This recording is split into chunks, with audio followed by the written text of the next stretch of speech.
All right, you guys, welcome to day one. We're so excited how to start and grow a successful membership site around your passion. So that's what we're going to be talking about today. And the first thing I want to say is, of course, welcome workbook. Yeah, welcome. We're glad you're here, and get your workbook. Right below this video, there should be a button that says resources, and right below that resources, you should see workbook. So download your course workbook because we'd like you to follow along with us, fill in the blanks, and that way it'll just kind of help engage you in your mind a little bit more. So not only are you going to be seeing the information and hearing it, but we'll get a little kinesthetic learning into as you type in and those answers too to keep you on board. So welcome again, and let's get started. So today is going to be kind of a foundational day of big picture overview stuff. And this is what we're going to cover today. We're going to cover what is a membership site, how membership sites can be very lucrative, how membership, it's going to be a long training if I can't say membership. Okay, how membership sites work, how to research for the right niche, determining your primary content, and developing an exit strategy. Okay, so here we go. Let's start with what is a membership site? And I know this may be basic for many, but let's do it. Membership sites contain information that is otherwise unavailable to others. Now think about just that fact alone. Since this information is unavailable to others, that makes that information exclusive. And once it becomes exclusive, it in turn adds more value to it just in and of itself. So first thing is just very basic. Membership sites contain information that's otherwise unavailable. Okay. And then next, people are willing to pay to have access to not only the information, but to the community as well. So that's community. I mean, think about it, especially now with all the lockdowns, now more than ever, people are craving community, and your membership site can provide that community for people.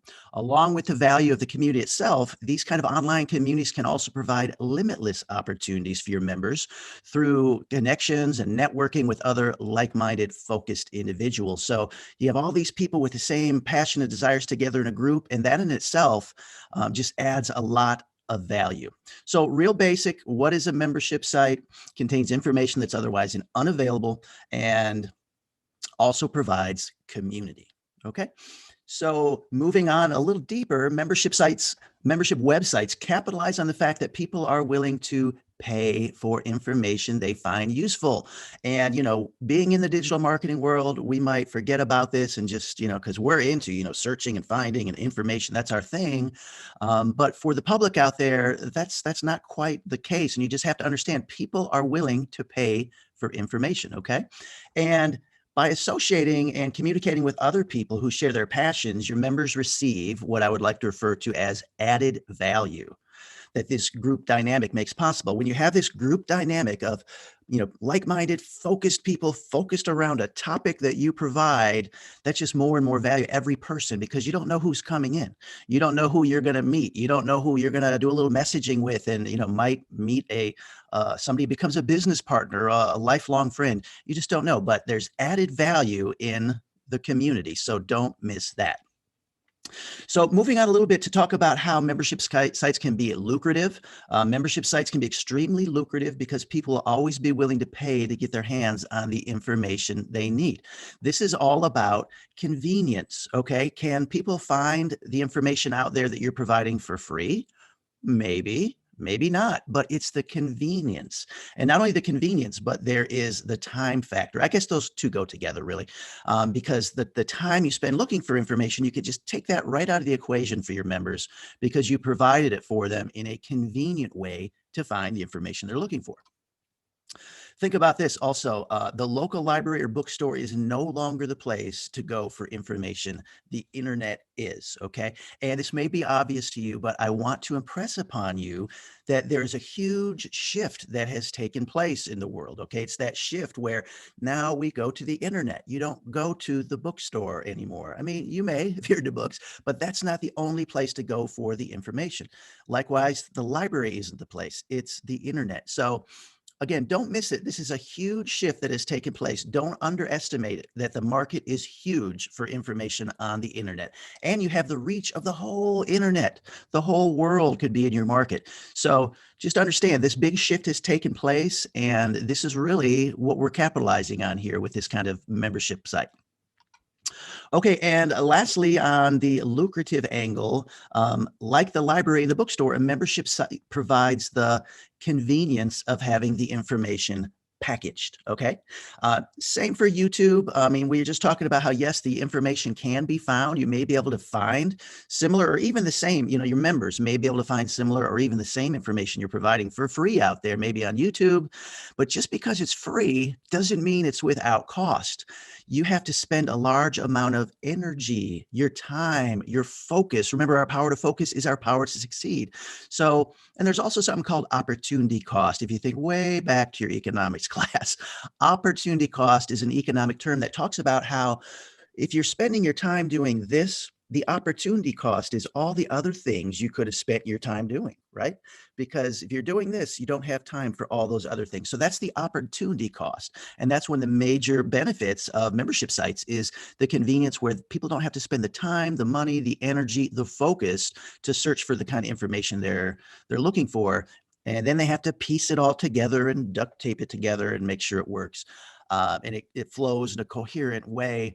You don't have to do that with a membership site. That's what you're doing is you're curating the content, the information, you're bringing it together in a very convenient and packaged way for them so they can get what they need in the shortest amount of time possible. Okay, so example. Let's talk about example of how lucrative a membership website can be, and they can be very lucrative. You look at this example here. Say you have a website with 100 members paying a monthly fee of $15 each. You'd get $1,500 every month, and that's just for a single membership site. Now, this is basic math, obviously, but what I want you to cue in on here is that this is a conservative estimate, okay? Don't get locked in with this, oh, a membership site, I should charge about $15 a month. No, this is just an example. Don't let this example limit you. Instead of $15 a month, do you think it could be $2,000 a month? Yes, it could. There are membership sites out there that are charging $2,000 a month, and they're full of members that are happy to pay. So they're out there. Not only are high-end membership sites out there, but customers for high-end membership sites are out there. As long as the content is valuable to your audience, they will buy it. Okay.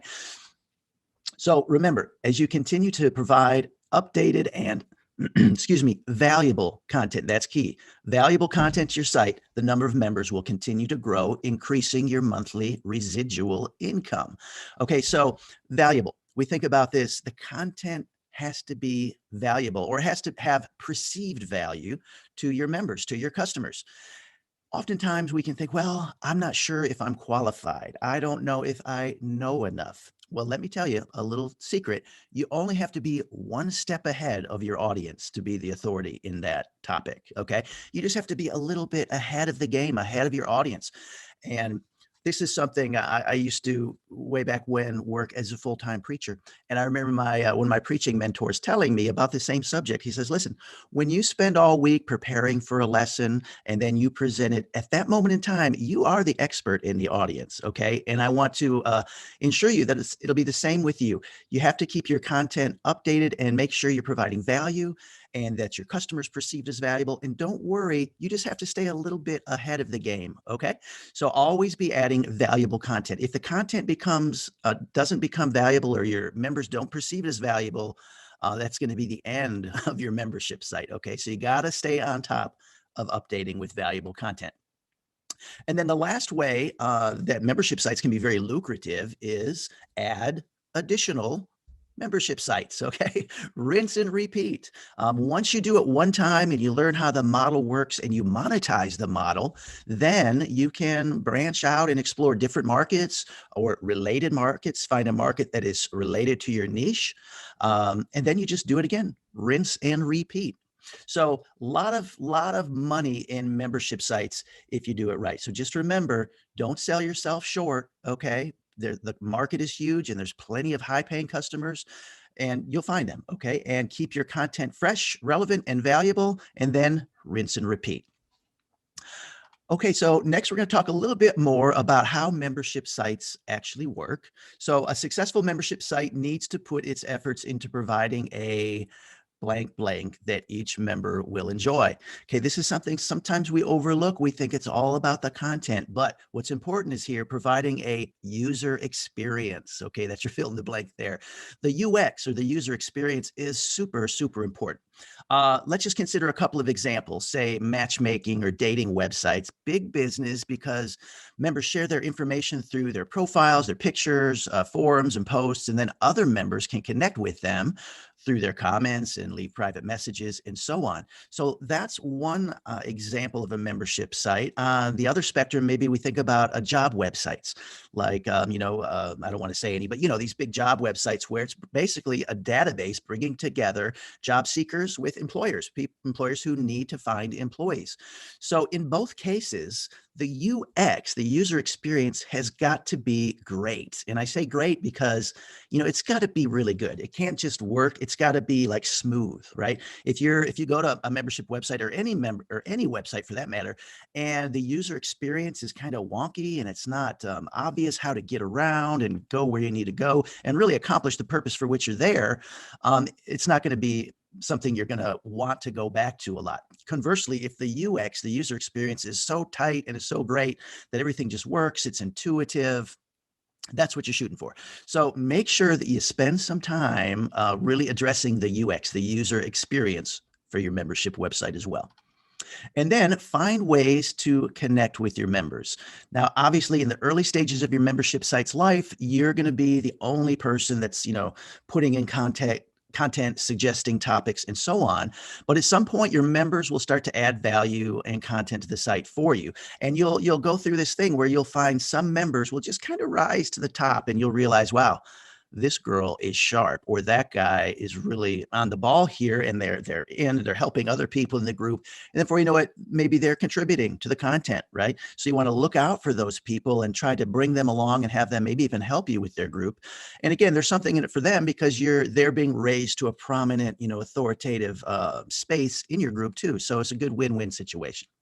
Some other ways that you could drive a connection, different ways to have your members connect. Obviously, private forums. You could use WhatsApp. You could use Telegram, or Facebook groups. So just all these different ways to get your members connected, not only to yourself, but to one another. And that's how your community will kind of take on a life of its own. All right, next, let members post content, moderate, and enjoy. So this is really where the fun starts to happen, is when your members, have something to contribute, they start commenting and really interacting with each other. But at this stage of the game, there's something you're going to have to look out for, and it is the internet troll. That's right, trolls. So this is part, now, trolls, you guys, it's just people who have nothing better to do than get in there and disrupt others, make fun of others. They're the negative nannies. You know who they are. So, and it's inevitable. You're going to have haters and you're going to have trolls. So that's if you're doing anything worthwhile and out in the public eye, right? So as, the owner of this membership site, in order to ensure a good UX, a good user experience for your membership, you want to moderate. You want to make sure you have clearly defined rules for the group and moderate, get rid of the trolls. If people don't know how to behave on private, communications with groups, usually we don't give them a whole lot of grace because, come on, it's common sense. Be polite. You got no time for that. So you will have to be on troll alert and troll guard too. All right.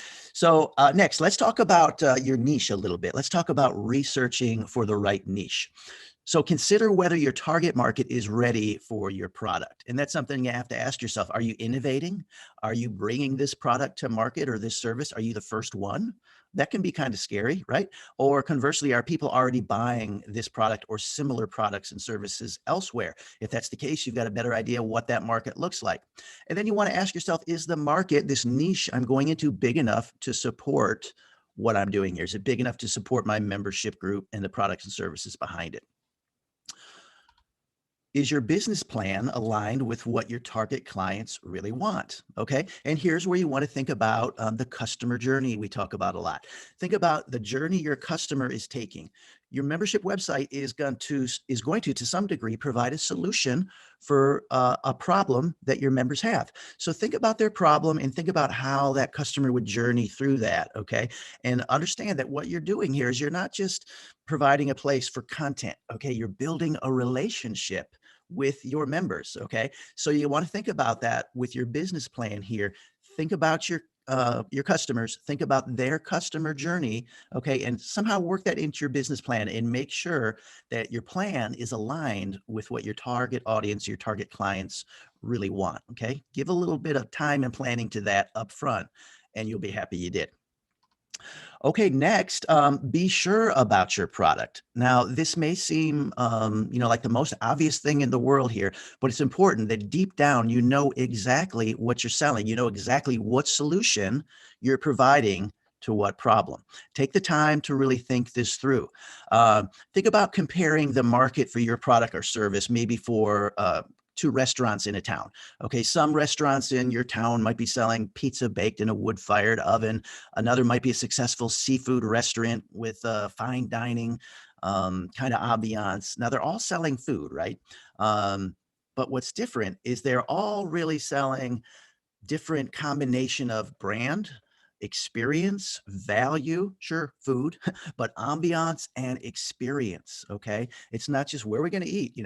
Food is food. No, food is not food. You seek out what you want based on, what you're looking for at that time. You want a quick bite or do you want a nice sit down with your significant other, maybe? So when you start to think about your business and start this membership site, it's imperative that you know how and why people will want your product, and you need to have a clear understanding of what the needs are that your product will fulfill and what unique factors make you stand out from the competition.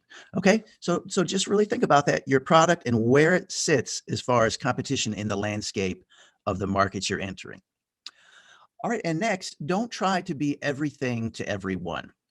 One of the biggest mistakes that many new businesses commit when starting their first membership site is spreading themselves too thin. Double down on your strengths and be authentic to yourself. And remember, niche down. You want to niche down, and its specialization is where the money is. You want to specialize. So again, if you try to be everything to everybody, you end up being nothing to most everybody. Okay, so the name of the game here is to niche, to specialize. So don't feel like you've got to accommodate and, oh, well, these people, they're not really digging what I'm saying, or they're not really liking my content. Well, if that's the case, maybe they're not really in your market, right? Maybe they don't really have the problem you're trying to provide the solution for. So you need to stay focused on knowing what solutions you're providing and just be true to that specialization, to that niche. All right. So speaking of content, determining your primary content is what we will talk about just next here for a second. So will you provide them with a series of lessons? Here's the fill in the blank here to help them teach a process. So as you get started with your membership site, you've got to determine what kind of content you want to deliver to your members.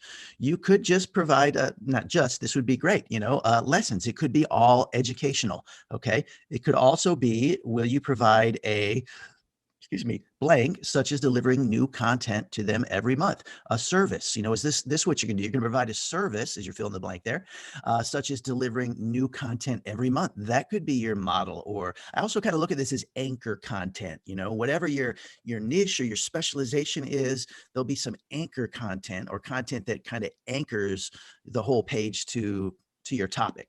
Okay. And then also, will you provide a reference library? Are your two fill in the blanks there? Will you provide a reference library of material that they can consult whenever they need? So think about this in terms of what your target audience wants in the topic area. A lot of different ideas here. So just to recap, you could provide them with a series of lessons. You could provide them with a service, such as new material on, a frequency basis, every day, every week, every month, whatever you decide. And then also, you could provide a library of material in such the same way, where you're just always building this library of stuff they have access to. So, and that's obviously not all of it. There's so much more you could do with your content, but it is important, again, because this all ties together with not being not trying to be everything to everybody and specialize, is you really want to think about your primary content, what it is and how you're going to develop it. What's going to be your SOP, standard operating procedure there. All right. And next, we're going to talk about, we're approaching the end here. Next, we're going to talk about developing an exit strategy. So, one of the most traditional reasons to start any business is to blank it. What do you guys think? It doesn't get much press nowadays. It's not discussed much, but it's very important. It is one of the most traditional reasons to start any business is to sell it. That's right. You're creating something of value. You're creating a business. You're creating a cash generating system. And one of the main reasons to do that is to be able to sell it at some point. So just think about that. Once you create something of value, you can sell it. So don't discount that. It gets overlooked a lot, but don't overlook about it. Think about that as an option for your exit strategy, because you have to consider, how long do you plan on operating this site? How long do you want to do it? That's only up to you. You know, what kind of goal you have in mind, what kind of solutions you want to provide. So have to think about that. Where is the end? You know, you always want to start with the end in mind, right? And then how will you end your membership site? Are you just going to stop delivering content and stop collecting monthly residual income? You could, but that doesn't sound like a good deal to me. Let's keep that income going. But you have to think about that. How will you end your membership site? Possibly, will you sell your site to someone else to operate it? We talked about that. You could sell it, and people want to buy cash generating assets. A digital asset like this is of great value when it's generating cash. And then will you hire a team to operate it for you? So that's something you could do. You could hire people or one person just to operate it. But all of these decisions will not only impact how you operate the site, but also maybe what you're going to name the site. Because think, if you have in mind, maybe I want to sell this when I'm done, you might not want to call it Keck's Clubhouse, for example, because if I sell to somebody who's not named Keck, it's going to, kind of be lost on them, and it's not going to make sense. So just think about that. If you're giving your own personal name to something, just think about that in relationship to how you might be able to exit, how you might be able to sell it to somebody else. Okay. All right. This is going to bring us into our summary for day one here. Just kind of a big, 64,000 foot view, the foundations of membership sites. What are they? It's where people have access to information that's not otherwise accessible. They're willing to pay for it. These sites can be super lucrative. We talked a little bit about how the membership sites work, how important it is to research your niche and really niche down, specialize. Do not try to be everything to everybody. And determine your primary content or your anchor content. What's your standard operating procedure going to be? How are you going to deliver it on a regular basis? And then don't forget to develop an exit strategy before you enter, because it's a lot easier to exit when you have a strategy indeed. Get out that paper and pencil, because now I want you to, as we move through some questions, these questions are about, is a membership website a good fit for you? I really want you to, at least as we're asking the questions the first time you hear them, if something comes to your mind, I'd like you to write that down. Sometimes the first things that pop into our mind when we're sorting out and mind mapping ideas can really provide valuable insights as we move through the process. And I'm not going to say you're going to want to stop there. There are going to be plenty of questions, and you might want to revisit it at a later time, but this first impression could be valuable information for you, so have that handy. Let's start with 4 great questions I want you to ask before we even delve into what we're going to need to know. First of all, will people pay you for your expertise? Now, this is something that I think that is really important for us to consider. If you're new to Builderall, you might not have heard Shelley tell the story of her book about teaching people how to train a goldfish. Now, who would ever know or think that an idea like that could actually be monetized, or somebody would want to pay for that kind of expertise? So allow your mind to be free here and jot down maybe your initial ideas, but when we get down to the bottom line, remember, we're always going to be asking, will people pay you for your expertise? Do you love being online and active in a community? This is going to be really important because if you're building a membership site, you're going to be spending a lot of time engaging with other people. You're going to be sitting online a good bit of the time, unless you have a whole team of people. And if you're just starting out, that's likely not true at this time anyway. So you're really going to want to make sure you like being online. Now, there are many ways people participate online. So like I would consider myself generally, I'm a bit of a lurker and observer. I will get engaged in a group or a community where I'm not known yet, but generally I stand back and I'll watch and observe, and then I'll get engaged. But then I also know other people that love being online and they're going to engage every time. So just be aware of that as you're sorting out these questions. These are going to be important things that you're going to need to consider as you decide what kind of membership site is going to be right for you and your business. Here's the big question. What is the purpose of your membership site?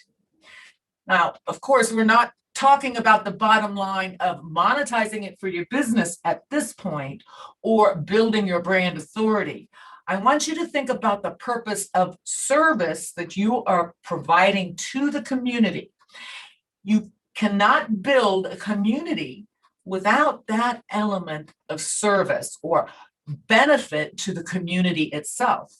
So that makes sense. You're always going to have to come back to the purpose of the membership site and the benefits it's serving in the community you're attempting to build. Another important question, how can I elevate my business with a membership site? Now, this is a very general question, and there are many different ways to do that, of course.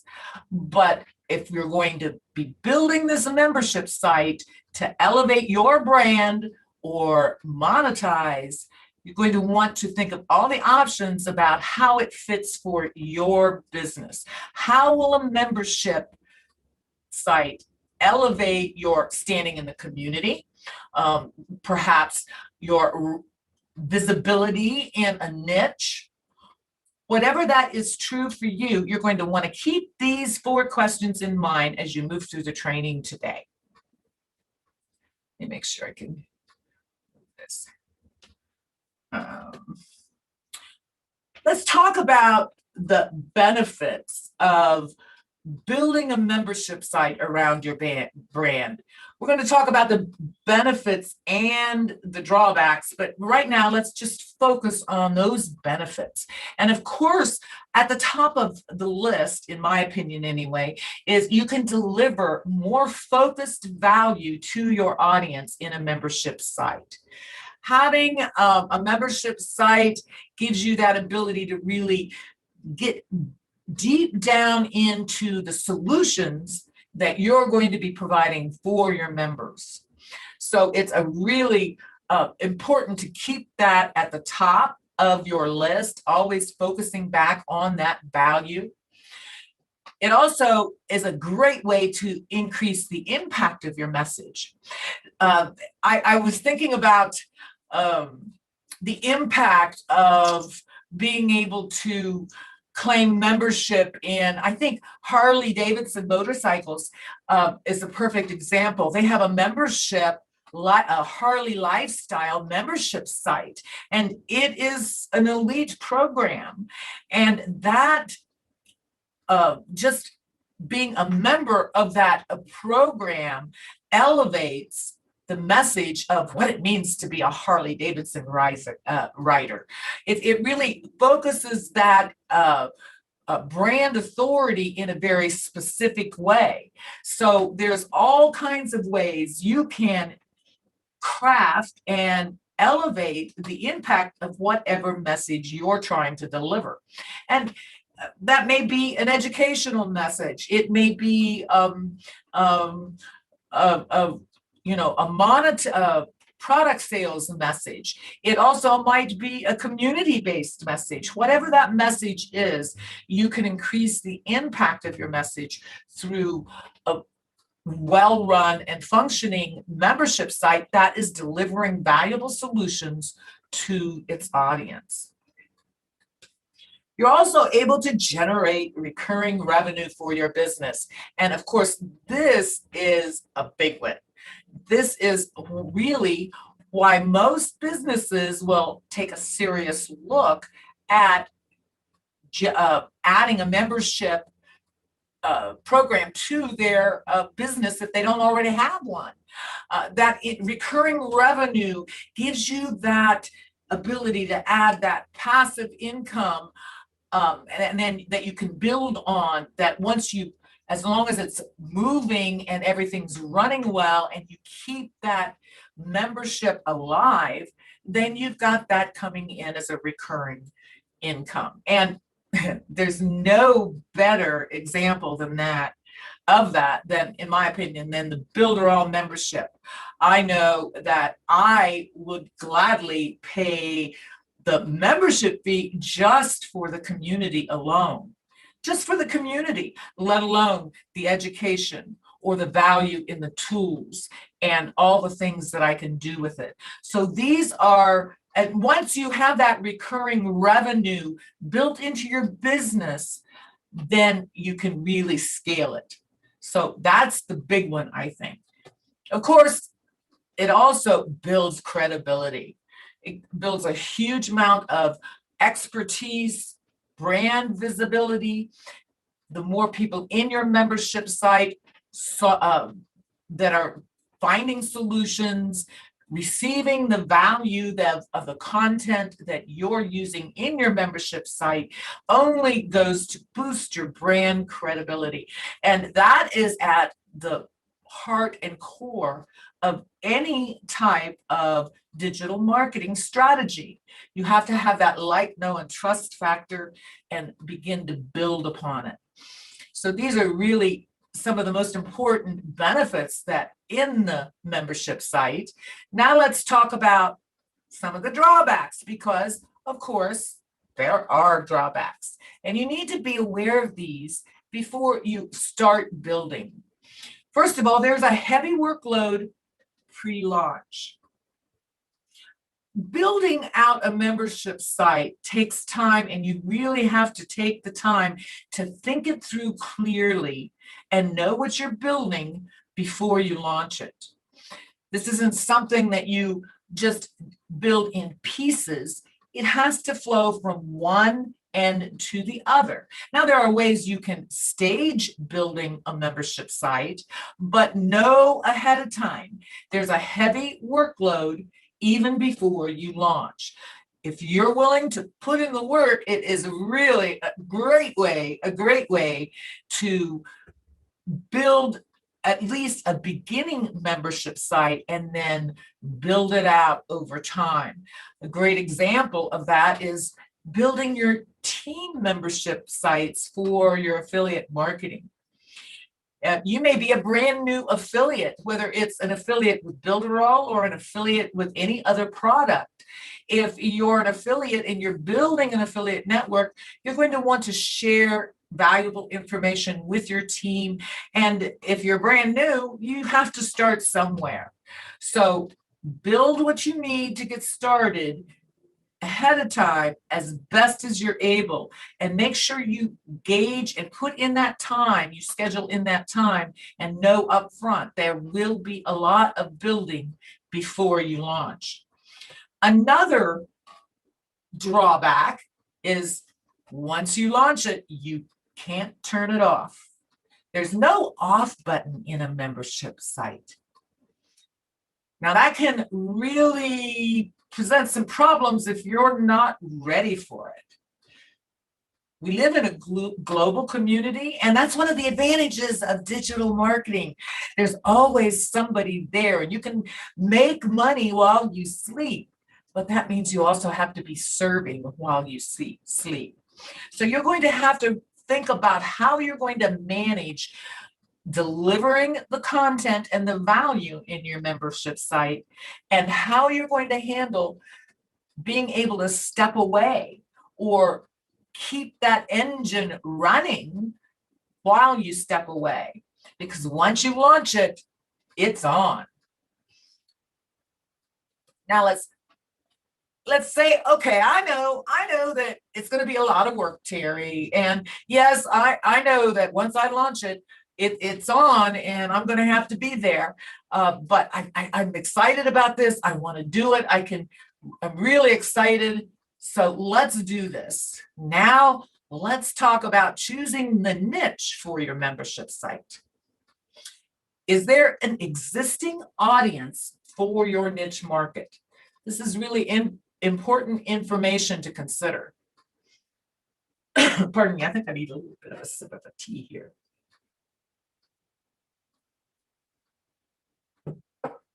You need to really think about if there is the niche that you're looking for. So as you're working through this strategy today, I'm assuming that you might have a little bit of an idea of what kind of a niche you might be looking for. If you're looking for a business niche or a health niche, health niche, or whatever it may be, just think about it. Is there already an existing niche for this market? Do I have, do I have the skills and knowledge to value to offer the target audience? Now, this is an important question, and I'm not going to say that it disqualifies you if you feel like you don't have the skills and knowledge to be of complete value to your target audience. Ask the questions and understand that if you need more skills and need more knowledge, you're going to want to have somebody on your team or within the membership site that can step up to that level and help you provide that value, or you're going to have to get them. These are really important things to consider when you're thinking about whatever niche you've chosen. I may decide, I'm a quilter, so I might decide, okay, I'm going to, put out I'm going to have a quilting site, but I don't know anything about long arm quilting machines. I'm going to need to either learn about it, because that's a big topic in that niche, or I'm going to have to find somebody that already knows what I don't and incorporate them into the and use them as a resource for the value I need to supply to my target audience. So that's a really important question, but don't let it stop you from pursuing your passion. If it's your passion, that just gives you another reason to learn more and know where you need to learn more, and then find somebody to help you learn more. The next thing is, do you have the determination and dedication to build on the long term? If you're building a membership site around your brand, and you're wanting to build something that's going to last and continue to provide an income for you, or eventually sell the membership site, like Keck mentioned yesterday, down the road, you're going to really need to be determined and dedicated to building for the long term. It isn't something that you build it once, turn it on, and it's done. So these are very important questions to consider at this point. So before we move on to the next part of the presentation, I'd like you to recap this and realize here, when you're thinking about your niche, I want you to consider these 3 questions. First of all, you're going to list your ideas. I want you to look into that particular idea and see what's out there, what kind of offers are being made. You're going to look and see what's already being done, if you can find anything like that, and then rank them in and assign them a value. If you have a very, very small niche that you're interested in, that you might be passionate about, but it doesn't really look like there's much of a market, you might want to consider your second favorite niche, and that has much more of a target audience to launch with, and then target down and reach out some of those smaller subsets that you are perhaps more passionate about. The important thing is list all of your ideas and do your research. Don't think that you know, and then rank them and be very specific until you can, what we call, niche down to that very specific target market that you're going to be really effective in. Choose the niche that you're passionate and knowledgeable about, but make sure that this is a niche that's going to be willing to pay for it. It really isn't going to help you to offer a wonderful a membership site to somebody that perhaps really needs it if they are totally unwilling to pay for it and monetize it. So that's not, we have to keep that goal in mind. Focus on providing the solutions. That is the driving point and the driving, that's what drives and brings people in to your membership site. They're getting value, they're getting solutions, and let that remain at the focus of all the content and what is being poured into your membership site as you develop it throughout the entire process. Now we're going to talk just a little bit about pricing. Boy, there's all kinds of pricing options that you can choose when it comes to your membership site. So here's just a few of the questions that you'll consider. What type of pricing option do you want to use for your membership site? Is there a target price range that you're looking for? Are you looking for a high ticket item for your membership site? Or instead, are you bringing people in to your membership site for free and then using the membership area as a way of monetizing by offering sales in the back end? These are the kinds of strategy questions that you'll want to get very, very clear before you start building. Otherwise, you're going to probably find, oh, I think it'd be better if I did it this way in the middle of building, and you have to rebuild. So this is a great way to try to get as clear as you can. It'll probably happen anyway, but get as clear as you can up front and figure out exactly what kind of strategy I'm using. Like I said, is it a free site that anybody can get into, but then you opt in to different levels? Or is it a free site with a lot of products available in the back end where you can retarget? These are the kinds of questions that you want to ask. Oops. How does your membership site deliver the value it's giving to its members? Here's where you really have to consider, okay, how are they going to get what I'm giving them? Are they going to come to a membership site and are they going to download a digital product? Are they going to be part of a membership site and come to a physical location like a gym or a meditation studio? Are they going to come to a membership site and opt in and have coaching calls scheduled at certain intervals? Or are they going to join your membership site and they'll get a free webinar every week and learn something specific? How you deliver your content is going to also be an important question before you begin to build your membership pages out, as well as in some cases actually build the product itself. How much do you want to make from your membership site? Now, here's where you really need to get realistic. And what's the goal?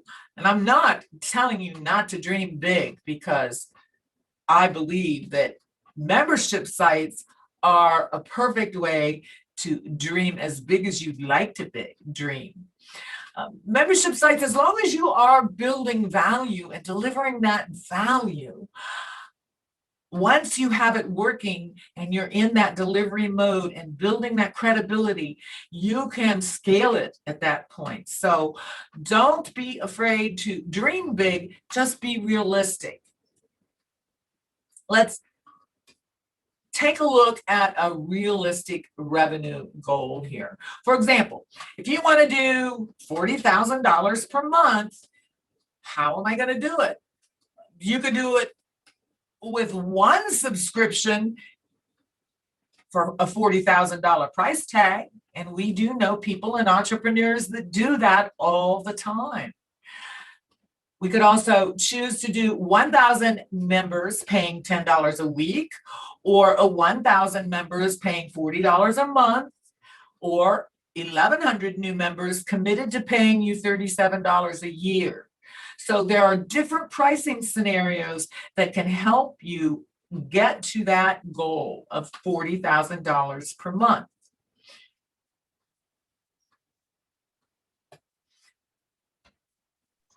Another important, go ahead.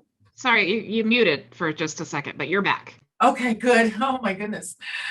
Okay, is it possible to grow a member base of this magnitude?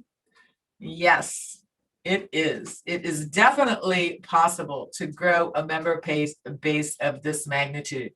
It's a trial and error process before you figure out the right price and the right strategy, but it is possible. And here at Builderall, we know it's possible because we've seen it happen. We have over 1 million, I think, subscribers, members worldwide, and that's a lot of people. So I think that you can see, if we had looked at that 10 years ago when Eric Salgado first started working on this, or longer, perhaps, we would have gone, he was told many times, oh, no, this can't be done. But hey, look at us now. Look at us now. And the best is yet to come. So don't be afraid to look at numbers like that and understand that, yes, that's why it's very, very valuable to spend the time, spend the care to provide those solutions and the value for your membership as you build it and keep it going, because you can reach those kinds of numbers. Now, what's the cost? Here's another great question. What's the cost of creating the content that you're offering in terms of effort and time? You know, we know one thing as entrepreneurs, it's usually either going to cost you time or it's going to cost you money. And when you're talking about generating content, you need to consider the time that it takes to generate good quality content of value, and either pay that time yourself or hire somebody else to do it. So these are great questions you're going to really need to evaluate as you begin, before you begin actually putting your pages in your site. What is the cost of the content that you're offering? What's already being done by our competitors? Pardon me. What are your competitors charging their members? And take a look when you're doing your research. You're going to want to look at what they're offering, what the members are getting, and what value, how it compares to the value that you're going to be offering.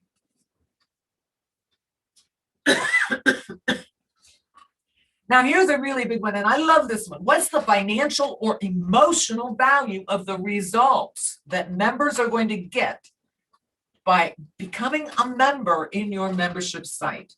And a lot of times, you know, we tend to forget about that. And it's easy sometimes to forget about it in Builderall, because we just stay in a perpetual state of excitement around here with all the value we get, I think.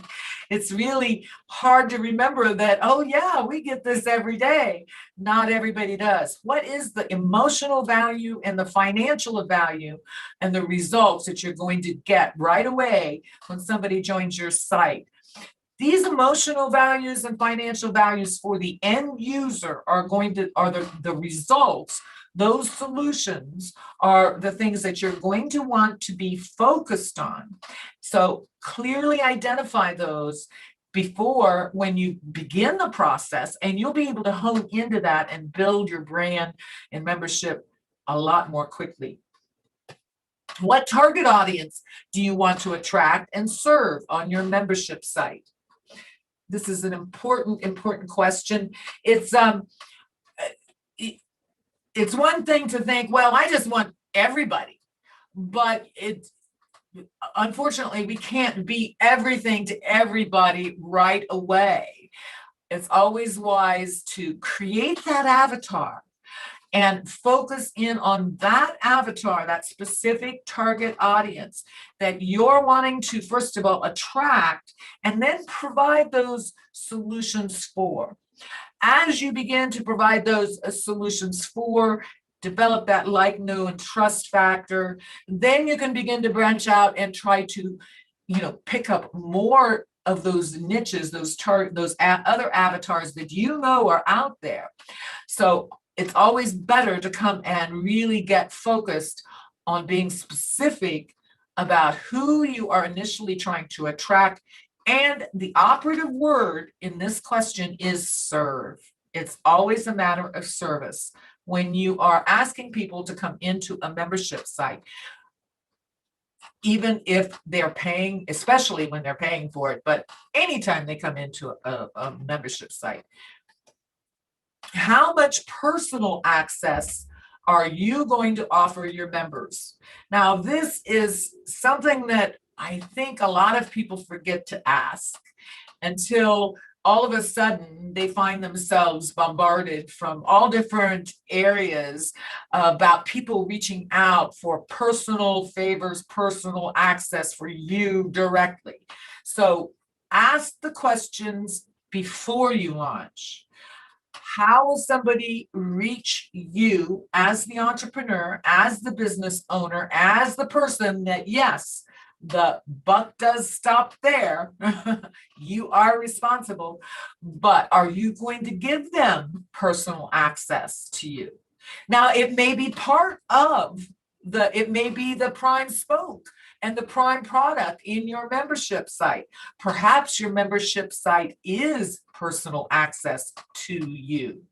So these areas all have to be clearly defined as you really think out how you're going to structure your membership site and how you're going to engage and serve. Remember, it's always back to service, how you're going to serve your community. Now, what is the profit margin you expect to make after deducting those costs? Keep in mind, if you're running some math and trying to think, okay, I need, like 1,000 subscribers or members to make that $40,000 a month.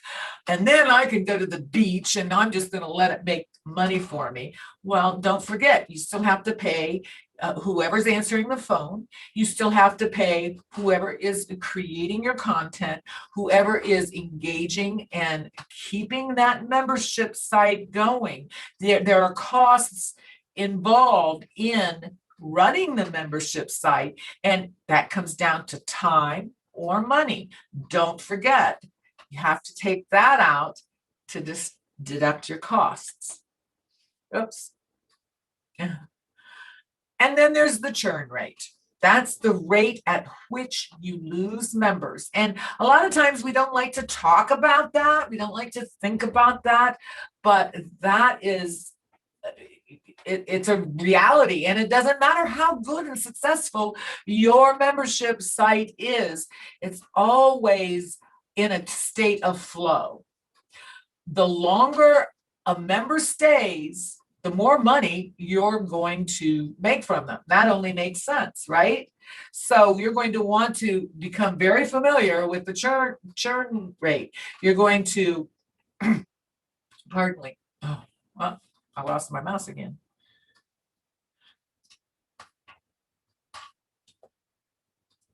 Want to target your least engaged members individually. This is one strategy. If you notice somebody's kind of like fading away into the background, or especially if you have a smaller membership area or a subset in your membership area, if you notice somebody's not engaging, that's a strategy. You might want to go in and touch base with them.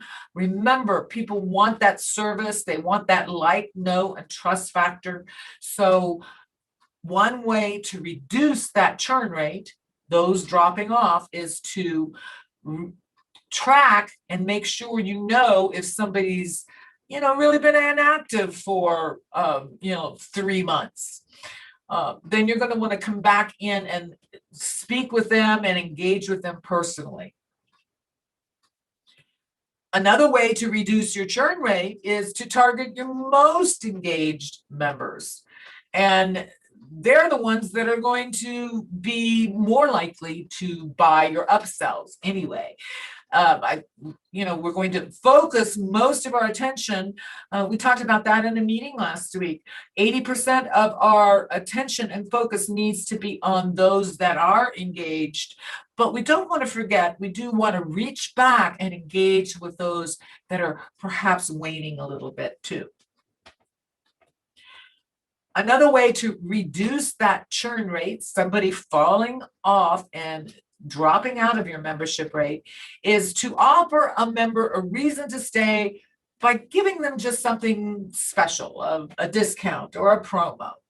Sometimes that's all you need to do. And, I spent, I think, 35, 40 years in the restaurant industry. Restaurants do it all the time.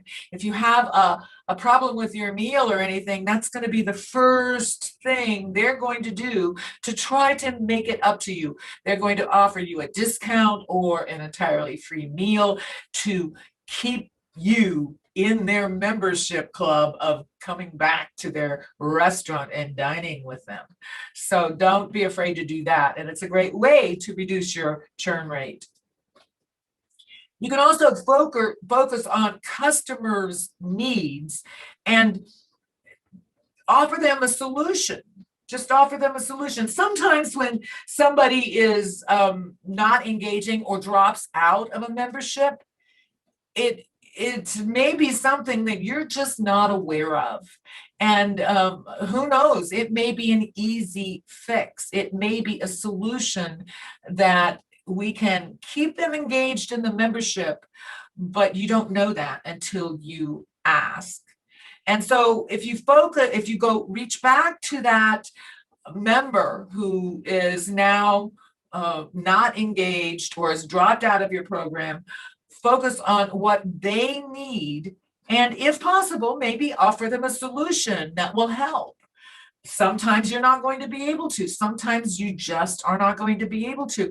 But as long as you are reaching back with a real service intention in your heart, really trying to find them those solutions that they need to continue, that can just really make all the difference in the world, even if they cannot at this time remain a member in your group. It's really going to build your like, know, and trust factor, and you're going to learn something too. Now we're going to talk about how to really get down to some nitty-gritty here and choose that niche for your membership site.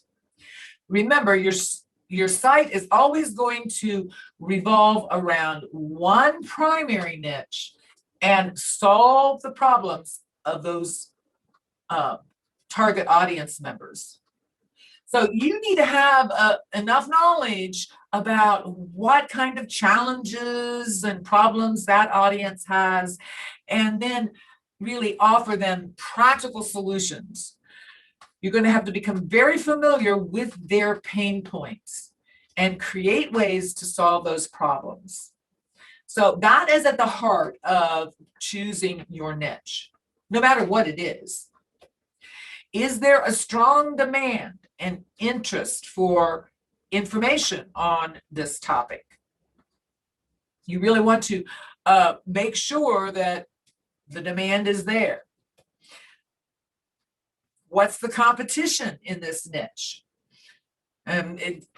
Can I compete with the existing membership sites out there?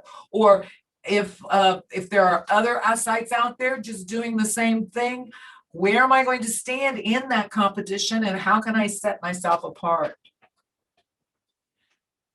Again, when you choose your niche, how much time am I ready to invest in researching and keeping up with the news and updates in this specific niche from here on out?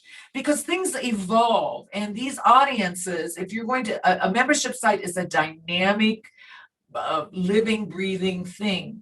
And if you're, as the very niche itself evolves, you're going to need to stay tuned into the news, how it affects those members, and that's going to take time, or you're going to have to pay somebody to do that for you. Now, here's a big one. Can I create content in this niche consistently?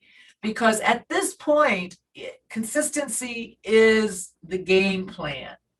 You need to keep delivering that value all the time, consistently, and build on it. Your members need to trust that you are their go-to person on this niche. So you're going to have to be able to spend the time, spend the focus, or pay somebody to do it, put it in your budget, make sure it's part of your success strategy, that it's going to take time to create the content in this niche.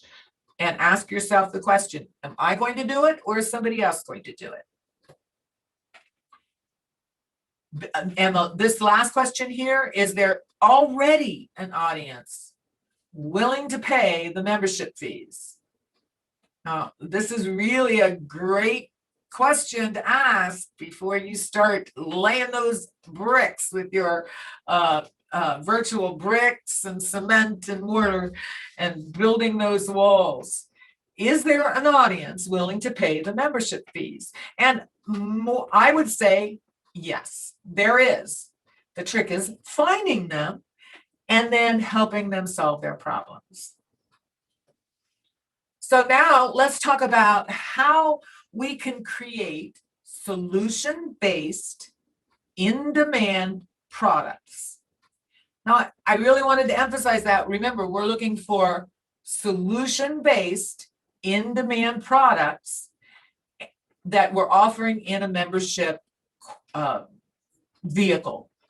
And of course, at the top of the list, it always comes to mind online courses and education. And oh my goodness, what a niche that is. It has just exploded, especially the last year. So we do know that that is alive and well.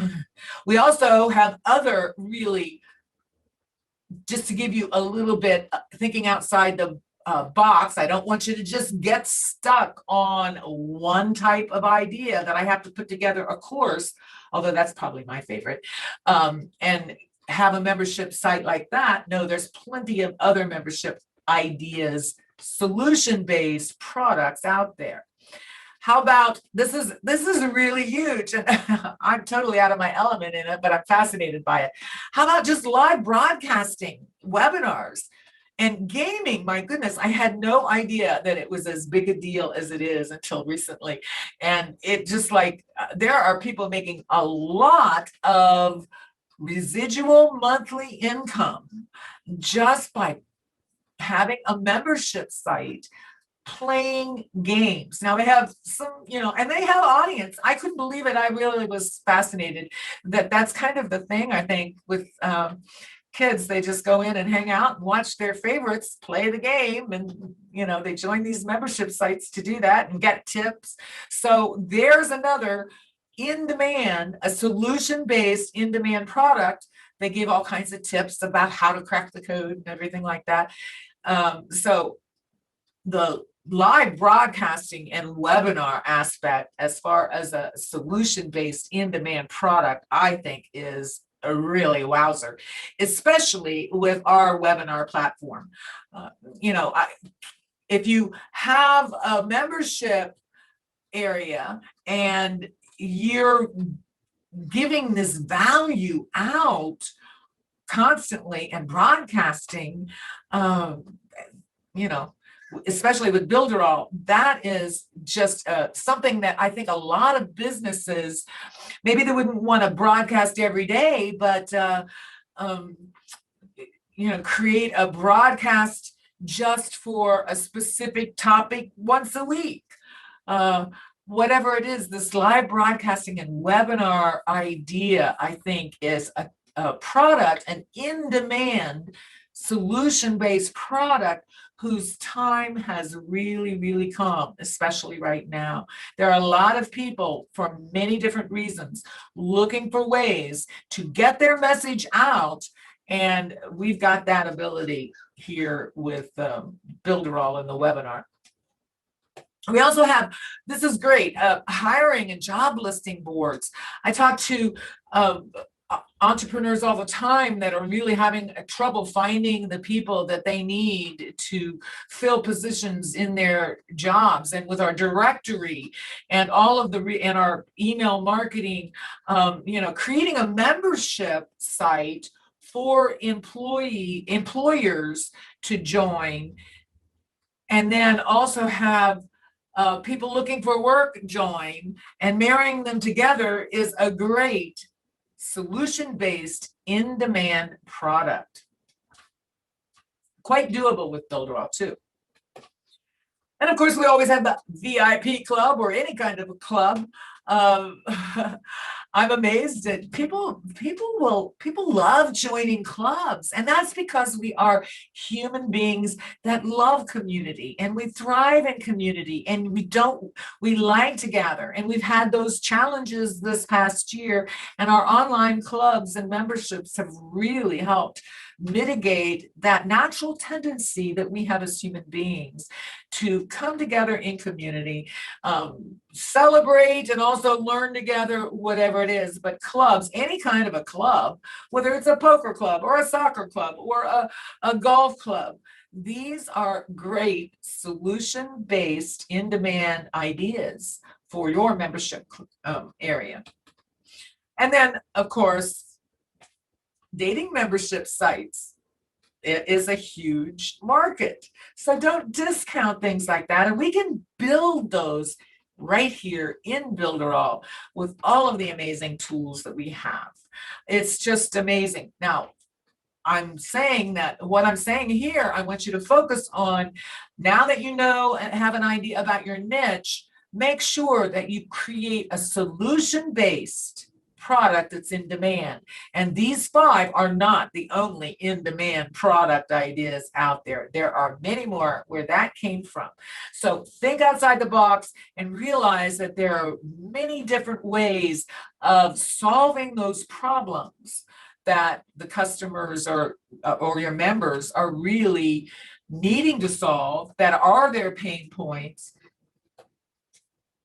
Now let's talk about the strategy and goals creating that successful membership site around your passion, because that's important.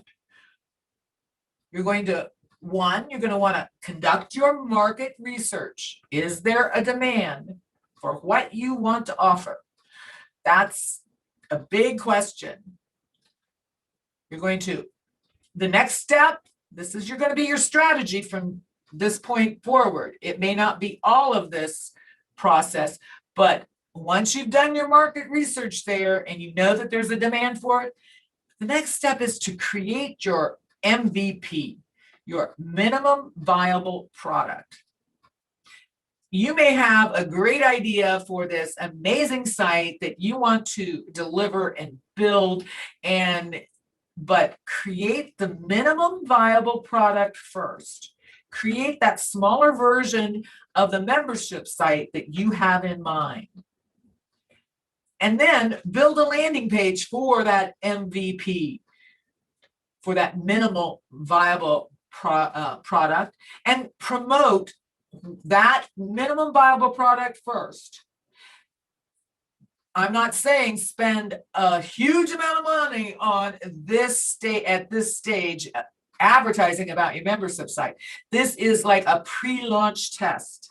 Build your landing page, promote that landing page, and then study the analytics and see how this MVP is performing. It's always, you have to get that information first before you go into a full-blown launch. So don't be afraid to just build that first MVP landing page first, bring some people in and study what happens. Just don't forget to track it. And thankfully, we are so lucky we can track just about anything we want to track with Builderall, whether it's through a tag, whether it's through the CRM. There's so much ability to know what's going on. We can use the heat map and see where they're clicking. Pay attention to how your MVP is performing first. And then it's just a matter of rinse and repeat. If it doesn't work the first time, do not give up. Don't give up. Just tweak it. Keep experimenting with that minimal viable product and keep at it until it does. Because if you keep at it and you're paying attention and you're doing your research and you are passionate and you are committed, it will happen. You will have the information and you'll just keep getting better and better. And eventually you're going to have the right combination. Then it's all about building the value. Once you have the numbers and the funnels and everything working, and you know what your product is right, then it's a matter of building the value and continuing to create that content and build the value and keep those members firmly entrenched and happy to be paying you that membership fee for the rest of the life of the program. Because don't forget, remember, Keck talked about it yesterday, membership sites are valuable assets. There's a lot of work that goes into a membership site, yes. And a well-run membership site is going to generate a lot of income. So they're a great asset. Take the time, build the value, and you can create a membership site around your passion and keep it as long as you like, pass it on to your family, or sell it at some point. So today we're going to talk about just our membership site types. Now, with memberships, there's plenty of membership sites out there, but depending on what you are actually delivering to your audience, that's the type that you need. So it's up to you. But I'm just going to show you guys some so that you can actually decide and make your choice of which one you think suits you best for your niche in your industry. So right here, right, with membership sites, with designs, and especially here with Builderall, you are able to make them pretty, really nice and good looking. You have 100% control of your design. So if your website needs to have multiple colors, you need to have the rainbow on it, you definitely can with membership sites within Builderall. Right? So your brand as well, since you have full control, you can make it unique to your brand. If your lettering needs to have, like I said, rainbow colors, you definitely can do that by having a membership site within Builderall. And the most important thing, which a lot of people actually stop themselves, is you need to have your website, your membership site, password protected, because people get scared that their content is going to be stolen. And I like to tell people that don't worry about that. Create your content. Worry about the stolen stuff later. And if it does get taken, hey, that's great. They're doing free advertising for you, because more people will see your stuff.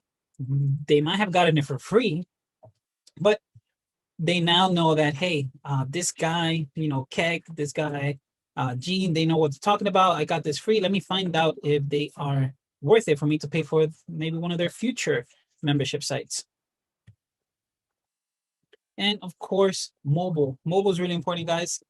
Everybody has a phone here, right? Let me see in the comment section. I'm going to look at it. Who has a phone here? This is the most simplest silly question. I should see this being flooded in the comments. Who has a phone? Let's see. Let's see. I see here me. Okay, awesome. Everybody should have a phone. You might be watching this on your phone. I mean, I recommend that you don't watch training like this on your phone because then you can't take notes. You might not see everything clearly. Of course, me, iPhone here, Android for me.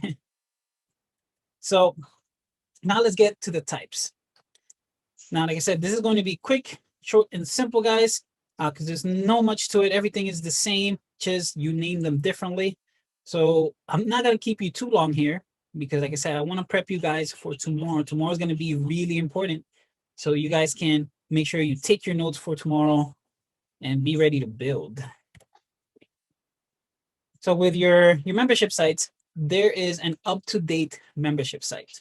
Now, who's this for? This might be for some of you that might not have like actual content yet out there where you actually give them live content, meaning you plan as you go and you don't have to worry about building a membership site that has a whole bunch of different modules and I don't know, different levels within your membership site.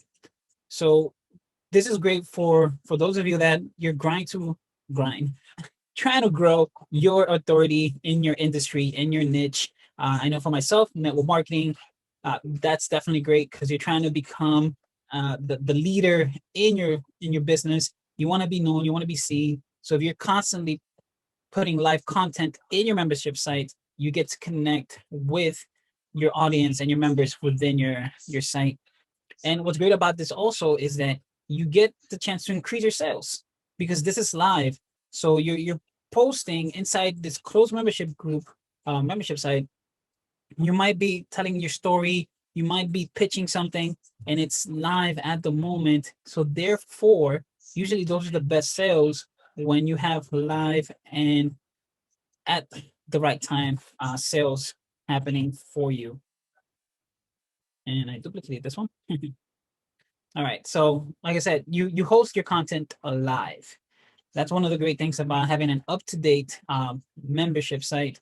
I call it up-to-date because it's literally up to the date. If I go on my membership site right now, it is today, it is up to date, and I can go members there, can see the content as it's happening in real time. And then you can charge a monthly membership for this, or you could do yearly. It's up to you, right? You can do $20, but no, I think it was that Kegwa had said before, don't focus on the money because the whole point is you want to share your content. You want to be valuable to your members. So you can charge or start a certain membership at maybe $5 a month, maybe 10, who knows? But that's all up to you and what you're offering. Now, Evergreen. I'm pretty sure most of you guys know this because it's the most commonly used membership sites out there, Evergreen. And the reason it being that your content is most of the time relevant in your niche. So depending on what niche you're in, you might talk about credit repair or something like that, or affiliates or a certain product, right? Since it's evergreen, the content that you're speaking about, it's relevant. It doesn't really change too much. It doesn't have a drastic change. So this content can constantly be played in your membership site and people can watch it and it doesn't change because it's evergreen. And then what's great about evergreen? What does it say there? It says it stands the test of time. So you don't have to worry about constant updating or going live every day if you don't like it, or you can't go live every day.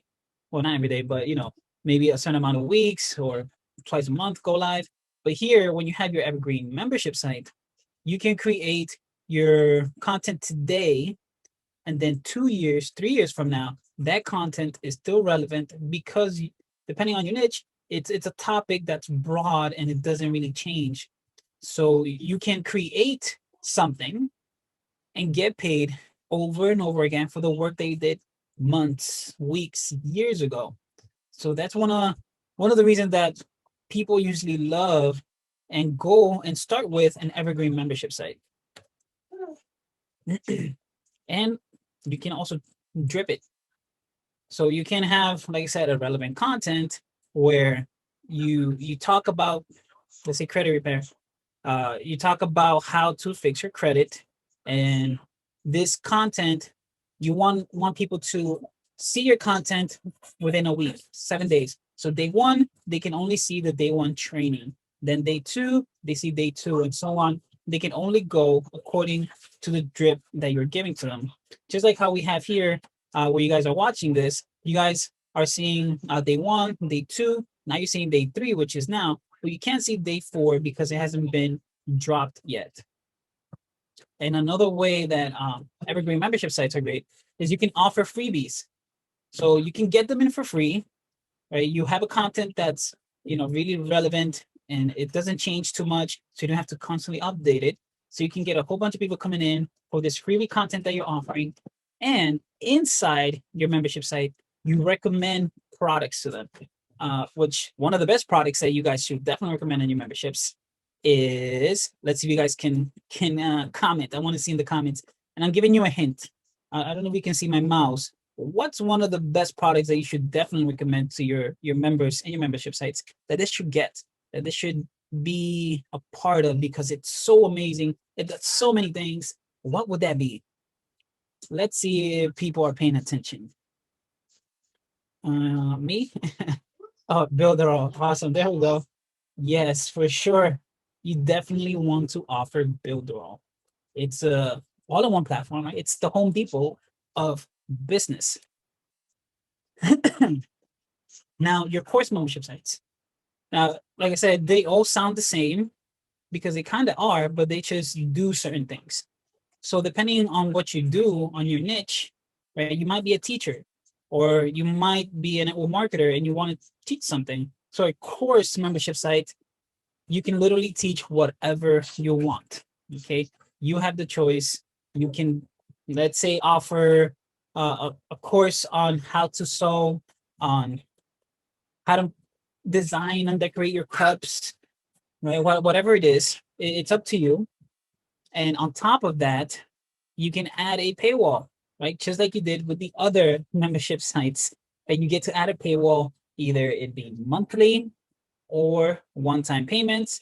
I know usually people like to start off with one-time payments where, I can get a course for $49.95 or $27 or $17, and I get this one-time course membership on how to do something from someone, right? So definitely, a course membership is a good one to start if you have a specific skill set that you want to share with others and you want to help them learn. And I repeated myself here. You can add for sure a paywall, which is monthly charge, yearly charge, or a one-time payment. And what's great about this, people can join anytime. Or you can actually, what's great about our membership sites within Builderall, you can have maybe a limited time offer. So you can have your membership sites that it will say, you can get this amazing course for $9.95 or $9.97, so $9 or $10 actually, but it's a limited time. So therefore, there's that FOMO, right? Fear of losing out or missing out. So think about that, right? What are you kind of falling into when it comes to your membership types? Is it going to be course? Is it going to be maybe an evergreen? Who knows? You got to stop and think about that. That's why we have the workbooks, so you guys can read along, and also maybe there's sometimes certain things they want to fill out there. Now, there's something also called PLR. So I call this just PLR membership. Now, as most of you know, PLR stands for private label rights. So this means that you can actually purchase something that somebody already created and claim it as your own. Now, of course, you want to change it and literally make it as your own. right? This is the template for whatever that PLR content you bought and downloaded. So you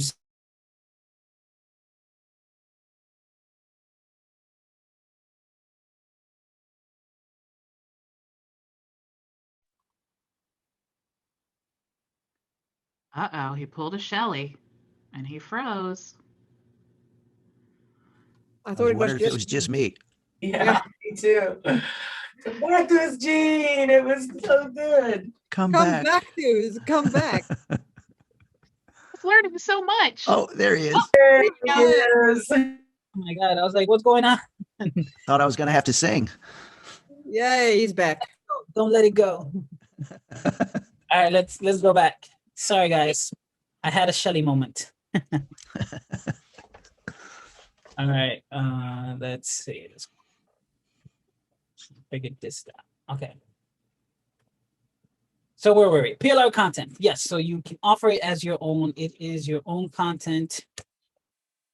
And where's the next one? There we go. So when you sell it to your own, you sell it to your own members as your own content, but always recommend grab this content as a template or as a guide. So if it's telling you how to do, a certain thing, how to do a paper airplane, you don't want to copy it word for word, even though you could, because you purchased the private label rights for that content.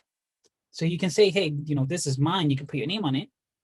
But it's always great when you can just add your own personal touch, where people can feel that, hey, this is Gene talking, right? The words that I use, the slang or the flow on how I say something, they can see it on the writing, or if it's a video, right? You're not literally just copying a video and putting it inside your PLR membership site. You're actually, what I would do, I would actually watch the video. If there's things I can follow, then I would just recreate the same thing, but with my face, my voice, and my way of doing things. So keep that in mind. And what the heck repeats? One thing that I actually wanted to say, one last thing. Within the PLR membership sites, you can either go that route, the way that I was talking about, where you can offer content, or you can actually sell PLR content within this website, right? You can have a membership site where people will come in and they purchase your content as PLR. Right? You're giving them now the rights to use your content as their own. So that's another way you can have this type of membership site. All right, so now I'm just going to show you guys some quick examples of membership sites that I have done, and well, not that one couple that I have done, and also some that are out there within Builderall, so you guys can see what's possible within the Builderall membership sites. So this is one right here. As you can see, we have the little menu right here. You can log out. There's the videos, and it's within a rotation banner. For those of you that don't know what's a rotation banner, it's like a carousel. So each button takes you to a separate video, or in this case, bonus of the training, depending on the product level that you purchase within the membership site. Then you guys should definitely know this one. This is the RPM, right? The Rapid Profit Machine. So this was done by the top affiliate in Builderall, which is James Neville Taylor. So here, as you can see, this is also a membership site that he created in Cheetah. He has his welcome. He has the updates calendar, then the video and instructions here for his members. And then this is one as well, this one that I did. This is just like that. We have buttons right here, and each button takes you to a different place in the training and membership site. So now let me get out of here, and I'm going to show you guys just real quick. If you're like, Gene, but I'm not a great designer, how do I design a website? Or not a website, a membership site? Well, remember here at Builderall, we do our best to help everybody in any way possible, because we want an entrepreneur in every home. So with that being said, I'm going to share my screen, and I'm just going to show you guys real quick where you can actually go within Cheetah or within Builderall to get a simple template of a membership site. So let me share my screen. Make sure I'm sharing the right one. Desktop one. All right, here we go. So I'm just going to show you guys where you can go once you have your Builder account, which most of you should definitely have a Builder account if you're watching this. And if you're not, make sure you look for a button somewhere and join Get Builderall. So right here, I'm going to click on Create Website, choose a professional template. And since my internet is a little bit slow, it's having issues today, it's taking forever, but it's all right. And these are all the templates that we have within Builderall. But what I want to show you guys is the course pages. And these are templates right here. Let me open up these two. They're very similar, just different colors. So you can see I have the modules here, buttons, videos, more buttons, content. So if you don't know where to start and what type of membership design and look you wanna get, you can start here, right? You want to start somewhere. Don't be stuck on, I don't know how to do it. I don't know how it works. And if you are stuck on the, I don't know how to do it, I don't know how it works. That's why I said today, I want you guys to pay attention. And that's why I'm asking you questions, because tomorrow you really need to pay attention. Tomorrow, all the, the hypotheticals and all the what ifs, everything that's actually going to be done and created step by step on how you can actually create a membership site. And the awesome person that's going to have the privilege of doing that is Bridget, if I'm not mistaken. And then, of course, we'll have Jackie. And everything within the membership site is drag and drop. You guys know Cheetah is drag and drop, simple and easy. If I select this, I'm just going to do this quick. I wasn't planning on doing this, but let's just do it so you guys can see. I want to make sure you guys feel comfortable when it comes to creating your first membership site, because tomorrow I want you guys to really pay attention and see just the power that you guys have in control of your membership sites. All right, let's go in here real quick. I clicked on edit. If I went a little bit too fast for you, it's just since I'm on here every day, sometimes I forget, hey, I'm doing a video, which means slow down. So I clicked on edit, and here, once the internet works with me, it should load up. And there you go. This is your membership site that you have, and you have 100% control of the design, right? That's why I said that with membership sites, not e-learning, membership sites, you have control to make it pretty, make it colorful, make it according to your brand, because you have full control of everything, where everything goes, how it goes. You are the grand master in this when it comes to your membership site design and look. All right, logo, whatever it is. As you can see, everything is drag and drop. Same thing as here. All the lessons 1, 2, 3, 4, and so on and so forth. But yeah, let me stop sharing. But yeah, guys, like I said, this was going to be quick, simple, and easy. I just wanted to let you guys know the couple of different membership sites that you can actually create out there. Have it in mind and take all this time to think, what is your membership type? Because tomorrow we're actually going to create that. Am I right or am I wrong, Bridget? Okay. So this is actually our e-learning that you're in right now. If you look underneath this training video, you'll see the course workbook. If you click this button, you will open up the workbook here. Okay, so this is for this entire challenge. So we are on day 4. So if you scroll down to day 4, oh, let me find day 4. Lots of pages, so much awesome info. You will get to day 4 and you will see that I literally walk you through step by step and tell you what each page is for and all of that, so you can follow along. If you want to print it out, all you have to do is just click here. Let's see, you can download, doing that, or you can click here to print it out. And if you don't want the colored pages to use up all your ink, you can actually just choose at that point to print black and white. Okay, so I just wanted to let everybody know, because sometimes, people go to the groups and they're kind of confused about how to do that. Okay, so what we're going to talk about right now is the one membership area. This is the simplest membership website to create, because there's only one page that we're locking down. Okay, so what I want to show you is all of the pages inside the one membership area. So I'm actually building this in the funnel builder that we have in Builderall, okay? So the very first page inside your membership area is going to be your lead magnet, okay? So we want to give them something free to get them to opt in so that we can offer them whatever it is we want to offer here, okay? And then we're going to deliver it in the membership area. So what you need to have, and if you're following along in the workbook, what you need to have is a lead magnet with an email form on the lead magnet, okay? It's really important because you need them to log in to your membership area. And I'm going to walk you through this funnel and everything. So if you're already feeling overwhelmed, don't feel overwhelmed. I'm going to walk you through the whole thing. So we need to have a form there, and you can easily, inside the funnel builder, you can create your list, or you can choose one of the lists you already have created. So super simple. We also need to have an email confirmation page because we want a double opt-in to make sure that we have a very secure list, okay? It's better to have 100 confirmed emails than 10,000 unconfirmed emails, okay? Because these people who confirm and take the extra step to confirm, they are a good list, okay? They're a good lead. They really are interested in what you have to offer.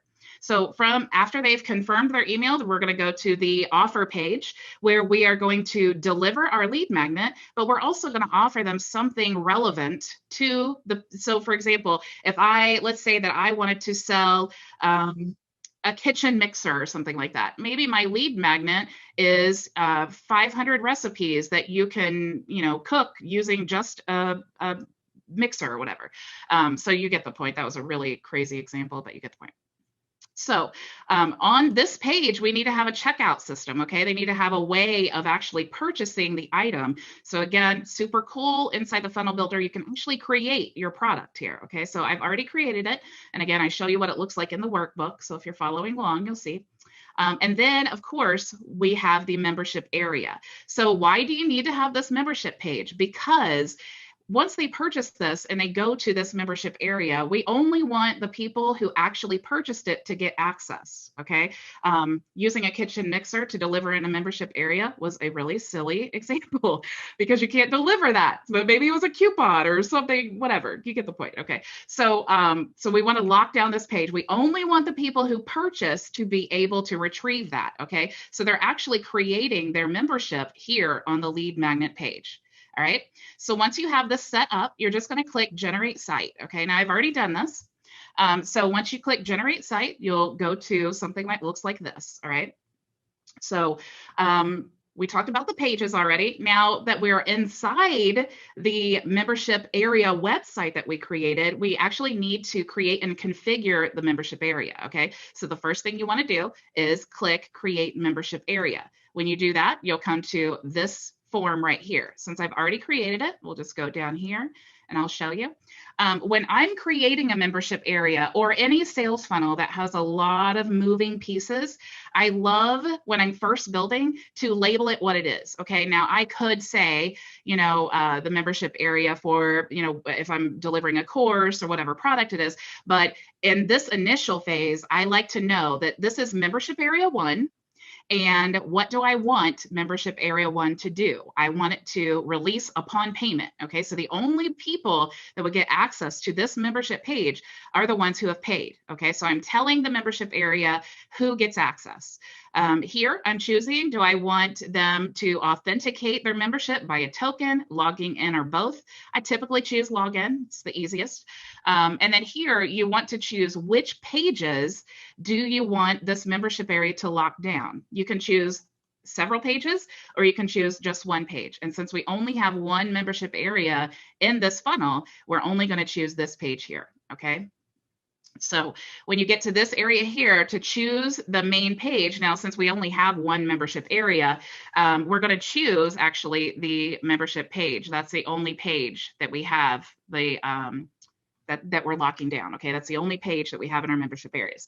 So here you can choose if you want to release an e-learning, and if you want to add them to a different mailing boss list, you could choose that here. But this is a very, very simple membership area. They're just going to one page, one account creation, but we do need to create the product. Okay, so we're going to click in Super Checkout now because we need to make sure that our product's configured. If this is the first time you've ever been in Super Checkout, you'll have to enter your business details before you get access to your products. products.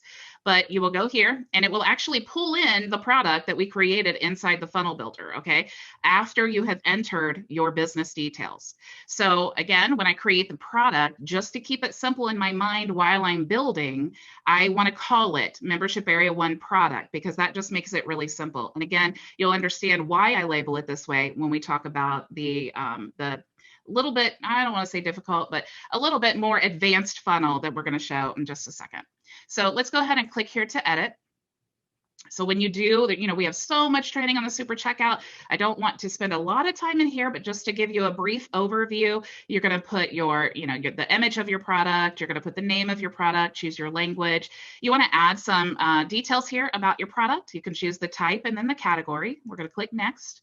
You want to choose your payment gateway here. If you don't have one selected already, you can just click here and choose any of these that we have available and get those set up. The directions are super simple. You want to choose your currency. You want to choose whether you want refunds, whether you want to choose a single payment or subscription or auction. You can add additional taxes. If you want any coupons here, you can choose that. I like to create a coupon called test so that I can just go through and just add the promo code and it makes it free. But you could create a test Stripe account or PayPal and test that way as well. If you live in the European nations, you want to enable these if you have to. I'm in the United States, so I really don't ever use those. You want to click next.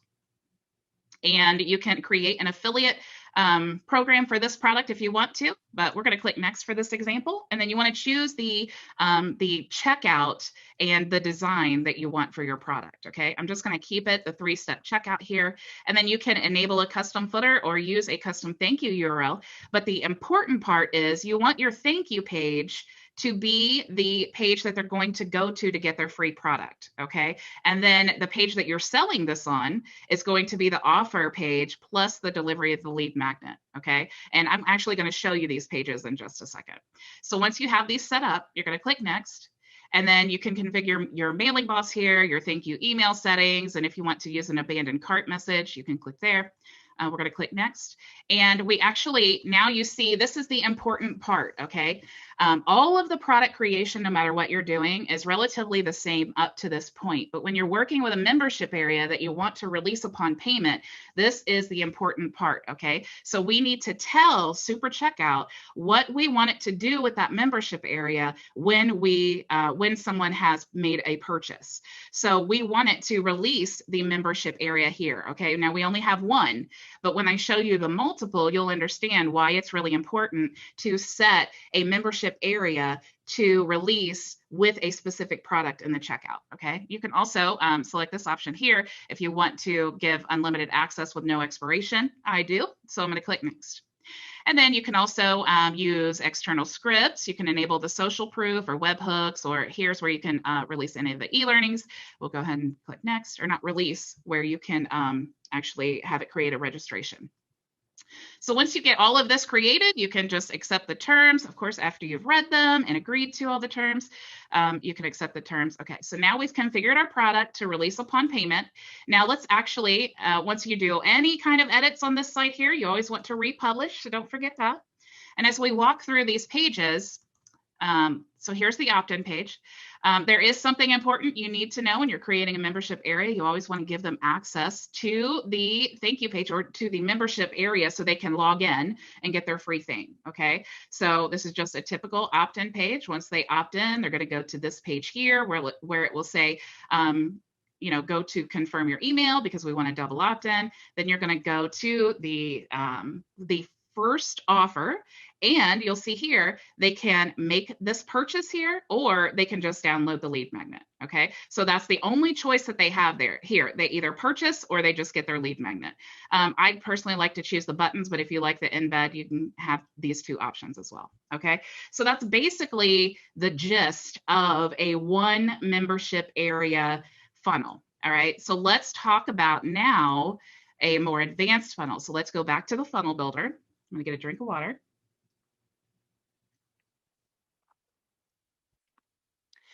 And we will look at the blueprint as soon as it comes up here.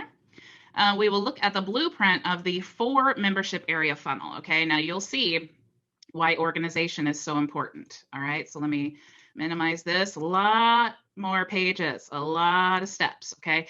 So on the, this one has 4 membership areas, but anytime you have multiple, you know, you really need to build it out. A lot of moving parts, okay? So you want to make sure that you're getting all of the pieces put together and having the ability to create the blueprint first and then create the funnel is what makes Builderall absolutely stand out. And I don't want to say stand out among the competition.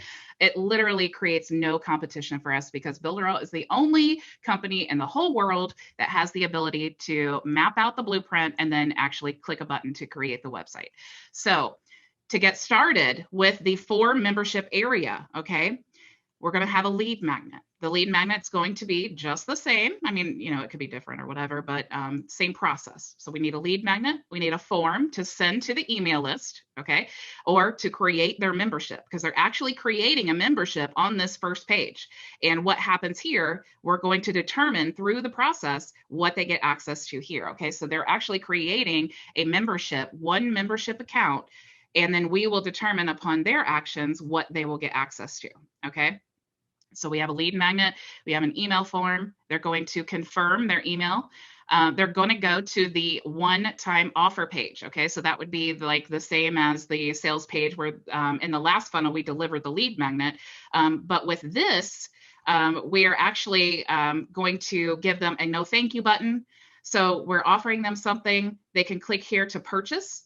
If they decide to purchase, we're going to send them to the upsell. If they decide to not purchase, they're going to go directly to the thank you page, okay? So the reason that we need membership areas or restricted areas, because they're the same thing, is because we're actually going to put buttons on the thank you page for all the products. But we need to make sure that only the people who purchase those specific products are going to get access on this page. So that's why we have to lock them down, okay? So they're going to purchase this front end offer, and then they're going to go through the checkout. When they go through the checkout, they're going to go to the upsell page. Okay, so we're going to upsell them something if they've already made a purchase. If they decide to purchase the upsell item, they're going to go to the thank you page. If they say no thank you to the upsell page or the upsell item, we're going to send them to a downsell page. So it would basically be like, maybe this is an item that is $7. Maybe this one is, you know, $97, and maybe this one is $47. Okay, so you obviously want the downsell to be less expensive than the upsell to hopefully convert them. So if they decide to purchase the downsell, we're going to send them to the thank you page. If they decide to not purchase the downsell, we're going to send them to the thank you page. So everyone's going to the thank you page, and this is actually going to be the home of our membership area. Okay, so everyone's going to this page, and only the people who purchase each individual item will get access. Okay, so the lead magnet page we're going to release automatically because everyone who opts in gets the free lead magnet that we promised them. So on this first page, we're not going to send them to these other offers if they don't make a purchase. They're just going to click a button, go directly to the thank you page, and then they're going to get their free lead magnet. But they will not be able to click the button for these options unless they've purchased. Okay, so that is basically the gist or the overview of of the 4 membership area funnel. Okay, so this is actually the typical process. This is a really standard funnel that people use, where you have a lead magnet, you get a free thing, they confirm, you offer them a front end offer, an upsell, a downsell. So this is actually the standard. Okay, so lots of moving parts here, but highly converting. All right, so once you get all of this created, you get all your products created and all of that, you can click generate site. Now, of course, I've already done that for you, because if you notice here too, you actually have the 1 area funnel that I just showed you, and you also have the 4 area funnel templates that you can use. Okay, so you don't actually have to start from scratch. So let's go into Cheetah and let's check out the 4 membership area funnel. If it loads kind of slow while I'm on Zoom, lots of windows open.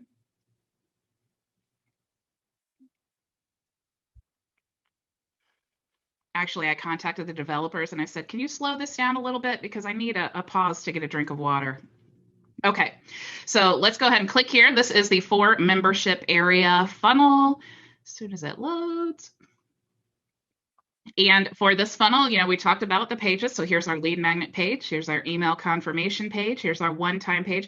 Now, just a little, I guess if you want to call it pro tip, I love and absolutely need to have these pages in order. So if this page ends up over here for some reason, you can always click sort and then move them and then save sort. Okay, so if you're OCD like me and you just need them to all be in order, that's a good way that you can do that. So we actually have, here's the lead magnet page. So let's go through each of these pages.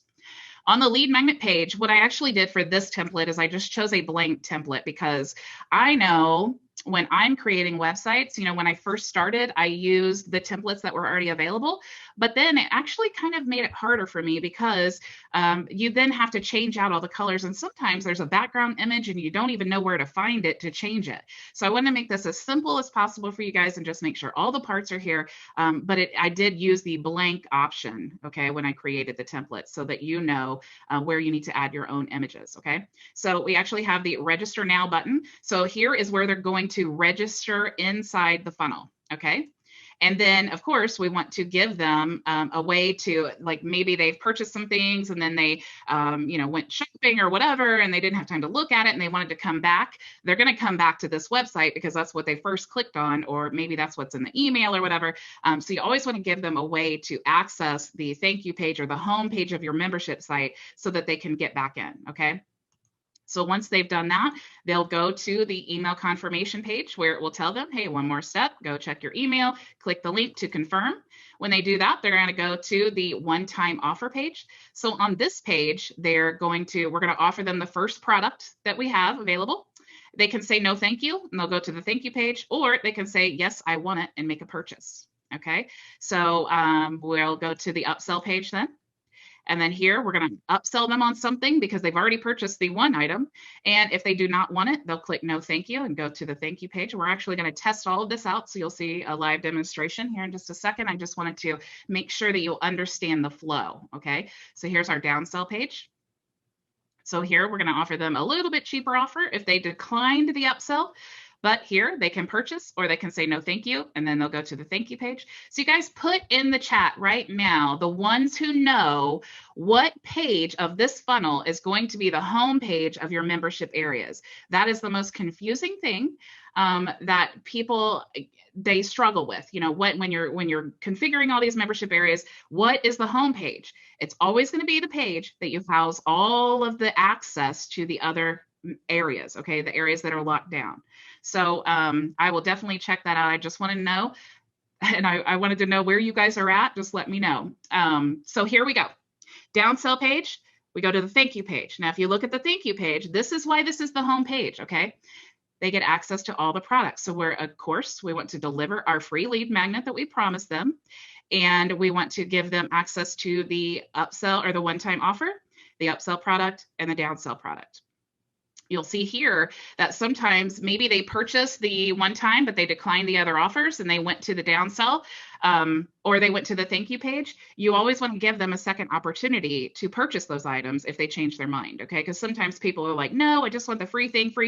Then they go to the free thing and then they check it out and they're like, oh, wow, this is actually really good. Now I want the video version, or I want the ebook version of this lead magnet. And I want maybe the video course, or maybe I want, you know, the mind map and checklist if we're using PLR products, you know. So you always want to give them the opportunity to access all of that, okay? So that's going to be the thank you page is the home page of our membership websites. So let's go ahead and actually start talking about how to configure all these, okay? Same process. You want to create the membership area, and you'll see this form shows up here, but I've already created them. So let's actually cancel out of this. And let's start with the lead magnet, okay? So if you're looking in your workbook, I actually have images so you can see how this is configured. So what I'm showing you here is in the workbook.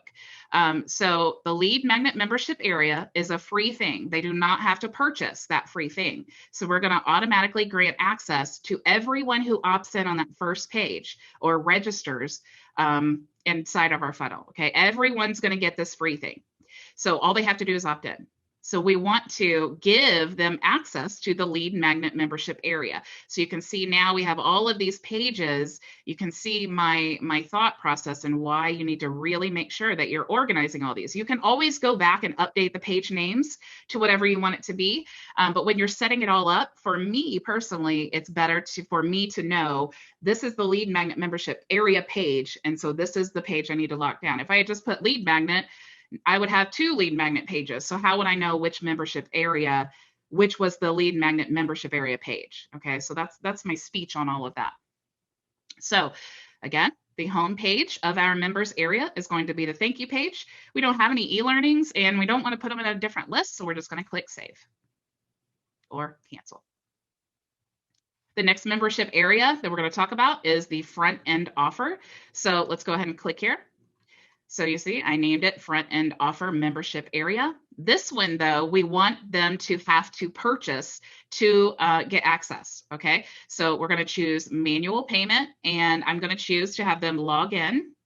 And now we need to say which pages are gonna be locked down inside this specific membership area, okay? So we are going to lock down the one-time offer membership area page. Now, which is the home page? It's the thank you page, right? So we're going to choose thank you page and we're going to click save. So whenever it decides to save, okay, there we go. So now the next product is the upsell. So now we have the upsell offer membership page. Also, side note, you can color coordinate these. You'll choose a different color. That is helpful as well. And then, of course, we want this to be released upon payment. Okay, so they will not get access unless they have paid. We're going to have them log in. And for the pages, we want them to only get access to the upsell membership area page. All right, so we want to create the home page. What's the home page? It's the thank you page. That is the home page of all of our membership areas. Okay, so no e-learnings. We're not going to worry about the list. We're going to save.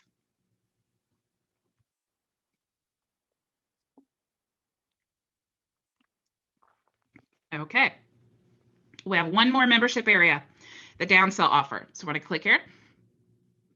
So this is the downsell offer membership page or area. We want to release upon payment. We're going to have them log in and then we're going to give them access to the downsell membership area page. And guess what?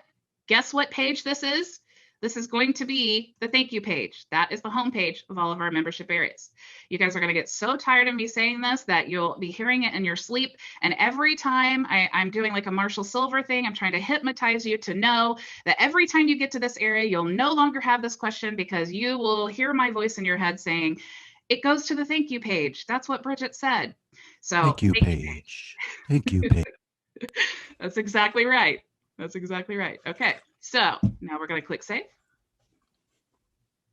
Keck will be hearing my voice in his sleep saying the home page of the membership area is the thank you page. Thank you page. That's exactly right.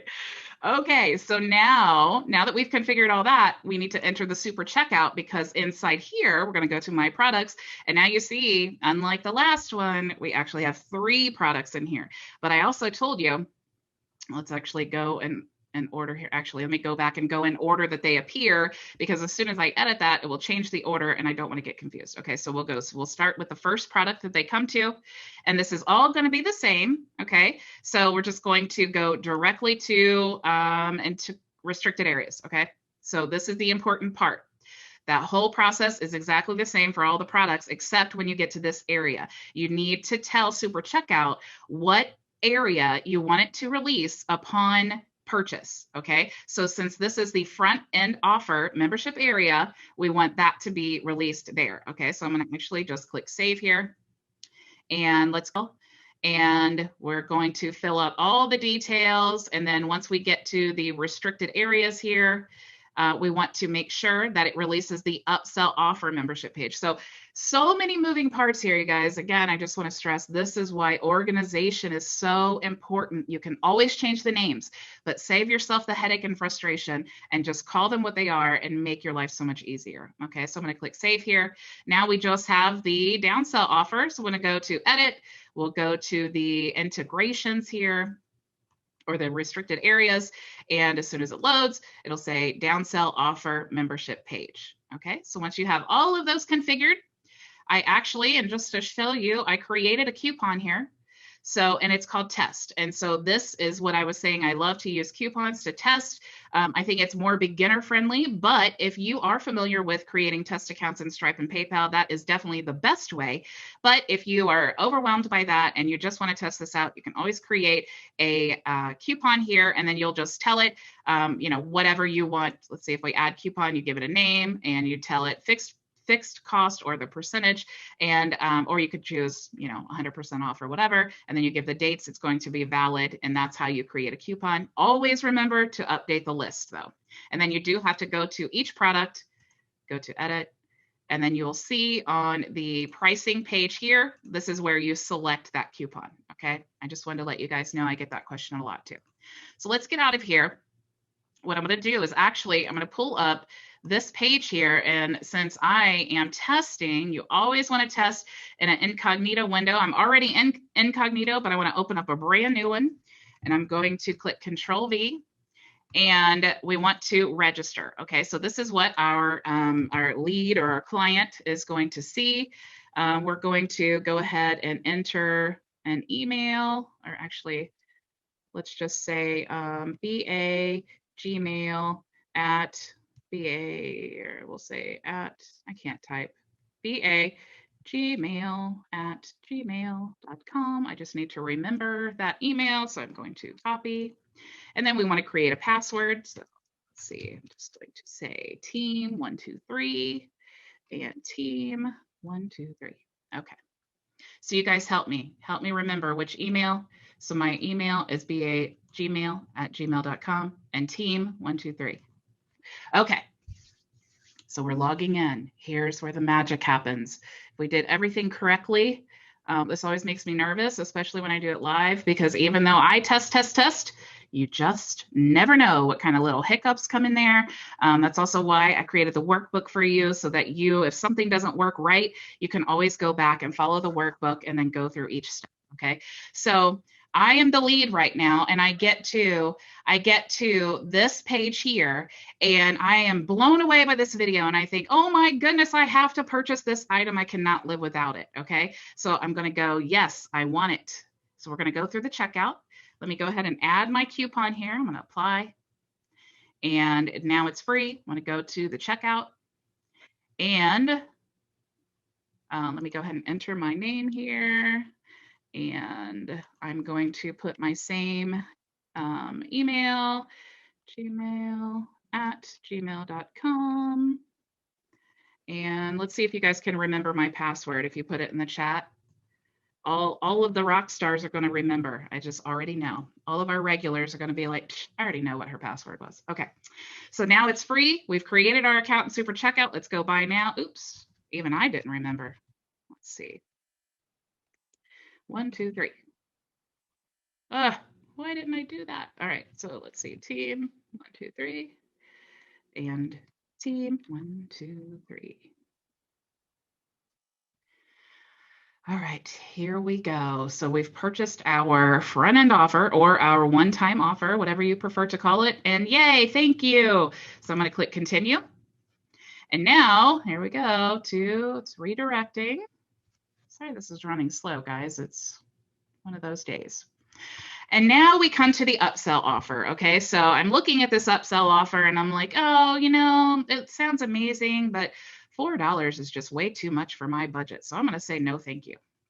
So now, since I said no, thank you, I'm going to go to the downsell page. So I'm like, oh, wow, that's really great. I love this. I'm actually going to purchase this downsell offer. So now I'm going to go to the downsell checkout. I'm going to add my coupon code here, and I'm going to go to checkout again. And I'm going to purchase this downsell. Let me go ahead and add my name here. And we'll put my email address and my password. And just by the way, as soon as they create an account, as soon as they register in the front end, they will receive an email with their login credentials in case they just completely forget. Okay, so that is a good thing to know. So I've entered all of that. Let me go ahead and click here to buy now because I'm really excited about this downsell product. I am just so excited. I can't wait to get it. I'm purchasing now, and I'm going to this page here, and now I'm going to be redirected to, guess what? The thank you page. The thank you page that houses all of our amazing products that we just bought and even the ones that we didn't. So if we click here, we're going to get access to the lead magnet because we have already registered. We've already opted in, right? So here's our lead magnet that we got for free, that everyone who registers gets for free. And here is the one-time offer that we did purchase. So you'll see here that it will show up, and there's how we access that. And the upsell product, though, we did not purchase. So it says you do not have access to this members area. This right here is the whole reason that we create membership area websites inside of a sales funnel. When you have the lead magnet, you have the one-time offer, the upsell, the downsell, okay? Because we need to make sure they do not get access to this. But what if they get to this and they're like, you know, I really should have purchased that upsell product? They can click here. We always want to give them the opportunity to change their mind and purchase the product. So all you have to do is click here and then just send them right to the upsell page. Okay, so once they purchase that, Super Checkout will release their information, so they will be able to log in here. So we did purchase the downsell product, if you remember. So when we click here, it will send us right to the downsell product. Now, there are some navigation issues and things that you really need to know when you're building all of these things out. And I told you about one of them in the beginning for the, let me go back. I don't think I have it here, where you originally register. When you on the opt-in page of the funnel, let me move this out of the way and I'll show you. I love to tell you then, or show you then tell you. So you need to always make sure that you have a place for them to log in here, okay? And then send them to the thank you page. They've already registered, they've created their account. So whatever account credentials that they registered, they should be able to log in here and go to the thank you page, okay? And they're only gonna get access because inside their account, we know in Super Checkout in the membership areas, we know what they should get access to, okay? So that's really important to make sure that you have that there. Also, something else that you can do, I like to have these buttons. When they click the button, it opens a new window, okay? Because then all they have to do is close that window and it goes back to the home page. But let's say that they click this button and it opens up and now they're on their one-time product, but maybe they don't know that if they close out of the window, maybe they're like, oh, I'm afraid to close out of that because I don't know how I'm going to get back and get the other products that I purchased. So you can actually create a membership header, okay? And you'll be able to give them access to the pages, all of the pages. So remember, this is the home page, which is the thank you page that we created. So they can just click there. And I like to have that instead of opening up in a new tab, I like to have it open in the same tab so that they know at that point, even if they clicked and it opened up a window, they know that no matter what they do inside of this page, they're going to be able to get back there, okay? But just like these buttons down here, we didn't purchase the upsell offer. So if we click here in the menu, since that page is locked down, they're only going to get access to the pages they've purchased even there, okay? Because they do not have access to that product, all right? So let me show you, actually, let's close out of here because all of it worked and it was beautiful and awesome, but I want to show you the headers, okay? There are two different headers that you need to have. So if what I like to do is use the global headers. Of course, you could create an individual header for each one, but using the global headers allows you to only update one time, okay? And then all of them are updated. So if I wanted to say I have this private header here and I wanted to update, and maybe I added a page, maybe a bonus or something like that, I would come here to update the header, and then it will update on every page that has this. Now, I don't want the people in the non-membership areas to be able to get access to this, okay? Because that's irrelevant to them, all right? I want them to use this header. So when you create, or I want them to see this header, I don't want them to see the other options or even have the ability to log in, right? They haven't gotten to that point. They have not seen all of the sales copy that makes them motivated to get all that. Okay, I just want them to have this blank header here that has my logo. Okay, so best practice, create a private header that you're going to lock down in your membership areas, and then create a public header that you're going to use on all of the sales pages of your funnels. So you see here, if I leave out of here, let me go back to the headers actually. You'll see here, as soon as it pops up, that I have created the public header, which I just showed you here. And then I also have the membership area. Let me find it. I don't think I have it open actually. I also have the membership area, okay? So 2 different headers, one membership, one is public. And then when you go to your pages, you'll see we have the membership areas color coordinated here. So we can actually go to each page. For example, the thank you page, we'll click here.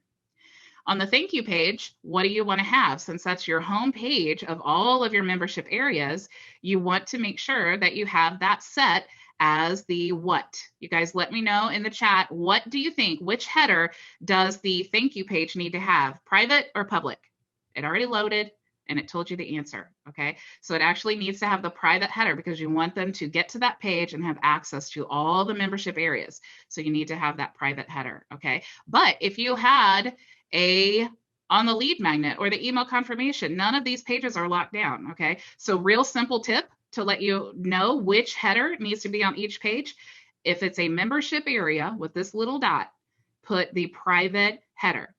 If it is any of the other pages, with the exception of the thank you page, then you can give them the public header, okay? So let's pretend you are a time traveler. You've spent time and you've taken effort in creating the brand new membership site and you're super proud of it. Now, all you have to do is start filling it with members. So it is easy, right? Because we have given you all the training necessary to set up in the right way. But I don't think it's that easy. Your membership site will not sell itself. Even if it's the best content that you have in the world, people need to know about it. And when they found it, stay a member. And that is what my training is about today. So before I start, I want you guys to drop the comments for me in the comment box in the webinar on the following things. I need you to tell me, what ideas do you have to get members to your site? So I'm going to give you a few moments just to think about that. Let those creative juices flow a little bit and drop those scared comments for me inside of, it's not a group. I keep saying group because we're so used to talking about our groups, but drop the comments down. And I want my team members to please, if the comments come in, read it aloud, because there might be people that are not in the comments, they can't see it. I want you to give us some ideas of what you think you can do to get members to your membership page. So All right, if we got while a you're couple, doing that, I'll give you a moment. Yeah, we've got some already. We've got YouTube videos. There's an idea. Next idea is organic and paid traffic. Cool. It sounds good. It sounds good. Yep. I'm trying to look for something that is more unique. No more comments. Nobody's saying anything. Blog plus Pinterest. A blog plus Pinterest. That sounds good. That sounds good. Interesting content. Oh, I read it. Good, Gek. Interesting content every week or so. I have an astrology site with texts. That sounds interesting. Oh, here's one. This is a good one. Walking the streets with a sandwich board. I'm sure that guy that said that is Alex. That's right. Oh, you see, I know him very, very well. I knew that can only come She's from got Alex. your number, Alex. Oh, we all know Alex. Awesome. All right, let me continue. So thanks for those ideas, guys. Let's get a bit more serious now. You will need to create a solid plan for finding and growing your subscriptions. And you are going to do that in 3 phases. The first one, or the first phase, is the prep work. That includes the content, the graphics, the website, the email sequence, and the launch flow. Now, in the preparation process, you need to make sure that your idea can survive in a real world environment. So it is worth revisiting before you even begin to look at driving real traffic to your site. Now, the way to do that, for example, is to send some organic traffic to your pages through existing groups that you might have. So it is important to create a group as soon as that idea has formulated in your mind for a membership site, because you need to get your audience engaged from the start and offer value to them. You cannot just force your membership site down their throats. So make it account by having a social media strategy ready in getting them engaged. So it's also, remember, it is all about giving value, letting them experience who you are, and eventually they will like, know, and trust you. I mean, we say that all the time. Now, this is a very good strategy to follow, to find those loopholes and to test it all out. So if the foundation isn't solid, you will quickly find that none of those organic traffic converts, but you will also know you hit on the right messaging for your membership site when you've made a few sales. Even if you have a lot of well-meaning friends, because we all do, who's going to tell you, oh, it is brilliant, until you get someone that's going to actually whip out that credit card, it is actually still unproven. You don't need to have huge sales to confirm you're on the right track. If you get enough interest and subscriptions from your immediate community, you'll know your idea is solid and you are positioning yourself for success. Now, I'm not going to go into depth with regards to phase 1, as my teammates already covered all of that. I just want to cover phase 2. So let me drop to the next slide. That is phase 2, is the pre-launch and promotion, where you will be using a variety of ways to generate traffic to your membership site. The pre-launch is your actual promotion time. You can use this time to offer a special pre-order price incentive, and the main purpose is to get the word out. So at this point, you are actually reaching out with a variety of different membership or marketing strategies to build awareness with your soon-to-be new members. So let's look at a few ideas for generating awareness. The first one is to promote on social media. And that is something that you guys just mentioned earlier, which is cool. At least you guys know about that. Now, any type of paid ads can work. It depends on where your people hang out. And this strategy, of course, works best if you can segment your ads to speak to different target audiences. Now, these audiences include a cold audience who have never heard of you before. A second one is the retargeted audience who've been on your site before, but they've never made a purchase. Now, you might be wondering, how can you target or retarget an audience that has never made a purchase? Think about it. Email list. That is why we continually talk about it. And we say to you, email list is very important. You have to have an email list because you need to retarget that audience. The last one is your current clients who are already familiar with your work. Never, ever target them all at once because they are all indeed totally different and therefore need different email sequences that are attached to them. And that is why you're going to segment your email lists. The next slide. On the other hand, we never expect a total stranger to click on an ad or buy something straight away. It is proven multiple times that traffic that gets to your site, the people are not going to buy the first time. So don't send cold traffic, not gold traffic. I mean, cold. Gold traffic would be awesome, but cold traffic to a sales page. Instead, we run ads on the big networks, whether we like it or not, such as Facebook, Google Ads, and of course, Pinterest, what you mentioned before, to get people to check out the free content. Let me say it again, free content, because we always think paid traffic is only to get and start selling. That's not the case. You need to generate an email list, right? So it is to get the people to check out the free content that we create for our membership pre-launch. Now, this is also a great way to get people to register to attend a free webinar where they can get some great nuggets and experience of your teaching style before they sign up for your paid membership site. And that is if you're going to have a course inside of your membership. Now, just a side note quickly, spending a lot of Facebook ads or a lot of money on Facebook ads does not automatically lead to sales. You could be targeting the wrong people or building a list of potential customers who don't want or need your product.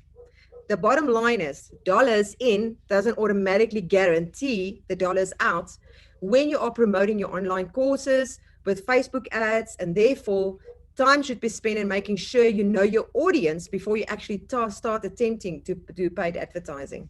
And I just said courses, I mean membership sites. So although you can reach a bigger audience with paid ads, never underestimate the power of using your own social channels.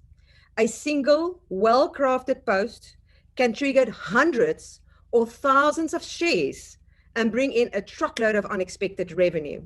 Now, before I continue, I'm just going to quickly give you an idea of an example of a client that I helped creating a launch on her membership site. And her launch, she had about 6,000 people inside of her special group that she nurtured over a period of time. I cannot remember the amount of time that she was playing with this group, but she launched only inside of her group, and she didn't pay 1 cent in Facebook ads. And she did over $11,000 on that specific day, just because of a very engaged Facebook group. And that's why it is important to remember, if you can have a well-engaged group and you create very, very good posts inside of that group, it can really bring you a lot of money. So one thing to keep in mind with all of that being said, when it comes to social media, is that not everyone will see your posts. We know how Facebook works. We understand the algorithm. So you need to make sure to schedule a bunch of different posts, guys, different posts, not the same post, different posts at different times. And to make sure that people know you're opening registration for your membership site. Also make sure that each post is unique and not the same, because I just said it again, it needs to be unique. You can't have the same post being posted over and over and over, because you want to capture everyone's attention and not just those that did not see your post the first time. You can also use the Builderall social media auto post tool, our own viral launch element in Cheetah, and the Instagram autoresponder. Well, now, can you guys see why Builderall is the one in all digital marketing platform? It is clear. So if you want to post to multiple social media accounts, you can do that, but you will need to make use of a third-party supplier such as Content Studio, Hootsuite, and the likes of it. I don't even know if I say it correctly, Hootsuite. If it's not right, forgive me for that. But the key is consistent posting with creatives that demands attention. Now, these creatives should not just be bought in bulk, because a lot of people do that, but it truly needs to reflect your brand. If you cannot take the social media creatives and brand it to yourself, then don't start posting. Your purpose and the real goal is to create engagement. So to post just a quote is not going to create engagement. Put yourself in the shoes of your audience. What will you react to, and what will you take time to just like, love, or to comment? Now, posting on social media is a thought process, especially if it's going to be your business. It is not just blindly posting everywhere. The next one is blogging and articles. Now, you can use your own blog to bring in organic traffic and awareness of your new membership site. Now, I know it is tempting to write the post as if it were an alternative sales page, but it's more effective to write the blog post as a free resource that naturally leads into your membership program. The membership marketing strategy is not a one and done, because content marketing is something you want to do on a regular basis. But if you can craft a killer blog post that ties into your launch content, it can become an evergreen pillar that attracts shares and new visitors month after month. Now, the same strategy can be used for guest blogging or even writing articles for online magazines and so forth. Now, I wonder why I am mentioning magazines. Now, I'm sure you know why. Magazines are a very powerful way in getting the message out there. And I've been there and done that. It really, really works. So by now, you probably have built up a nice email list because you have spent time and money building it. Now it's time to use that list. Lots of people, including myself, have lists that has gone ice cold because we no longer interact with them. Please do not let that happen. If you have people on a list, it means somewhere in the past, they were interested in what you were offering, but you failed in using the list and convert them to paying customers. Sending a series of emails to share the good news can be so powerful, especially if you can resist the urge to get all salesy on your subscribers. Now, membership sites can be successful without being complicated. Now, this is especially true if you give people more than one opportunity to convert. Just like a social media posting, not all of your subscribers will see your email announcements. So be sure to schedule more than one email with different touch points so that you don't get people emailing you and asking why they missed the registration deadline of your membership offer, for an example. Now, the next one is affiliates. Affiliates can be a very powerful tool in your marketing strategies, especially if they are top affiliates that knows how to sell. Make sure you equip them with graphics and swipe copy that they need to present your membership site in the best light to their own followers. It helps to get the date for your membership site promotion in their calendar early so that they can prepare and make the most of the launch buzz. The next slide is other ways. Other ways in driving traffic is to make use of forum discussions. Even websites such as Quora, I hope I'm saying that right, can be very useful, especially if you have answered a question that are being voted as an upvote. The last phase is the launch itself, where you will need to stay active and engaged, and then review what did work and what did not work. So now you have done your launch, you have had great success, but it does not end there, or does it? So again, I need you guys to tell me in the comments while I'm going to take a sip of my water here. And my teammates, please read any comments that are coming in, because I need everybody to hear this. Does it matter what is happening next? What is the next step after you have made this launch? Besides, you are getting all of this traffic to your membership site. It's all awesome. You are converting. What is the next thing that you have to do?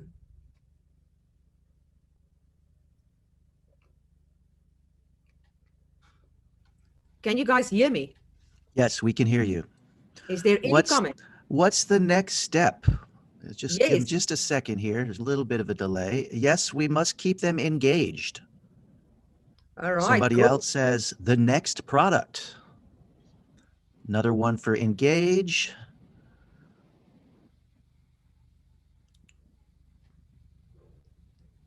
Better the site is, the more effort is needed to keep it in good condition, someone says. Yeah, we've got a few bright people inside of the chat today, because all of those are very important as well.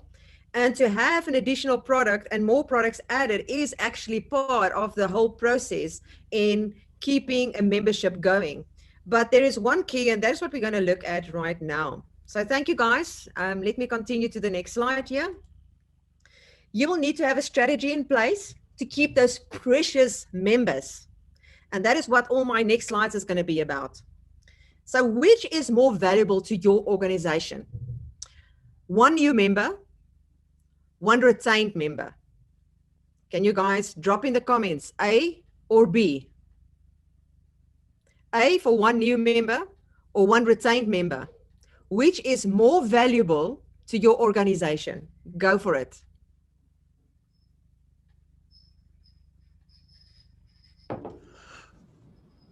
Okay, a lot of action in the chat here. We have B, existing member, both, old member, B, both, old member, retained. They both have great value, but B, the existing member. Looks like B is the Winner. most popular answer. Thank you, Kik. Sure. The answer is definitely B. Running a membership site is a challenge. A lot of time and effort goes into signing up that attracting a new member. So retaining a member who have already signed up is a task that is often overlooked. There are a few key things a site owner can do to help keep the members they've already worked so hard on and attracted to their site. Now, a little bit of effort can go a long way in keeping site members happy, content, and paying customers. So let's take a quick look. The first one is to make the best content and website. I know you guys, first reaction to this is probably duh. Yes, that is obvious as it gets. Now, even though this is so obvious, it's always good to be reminded.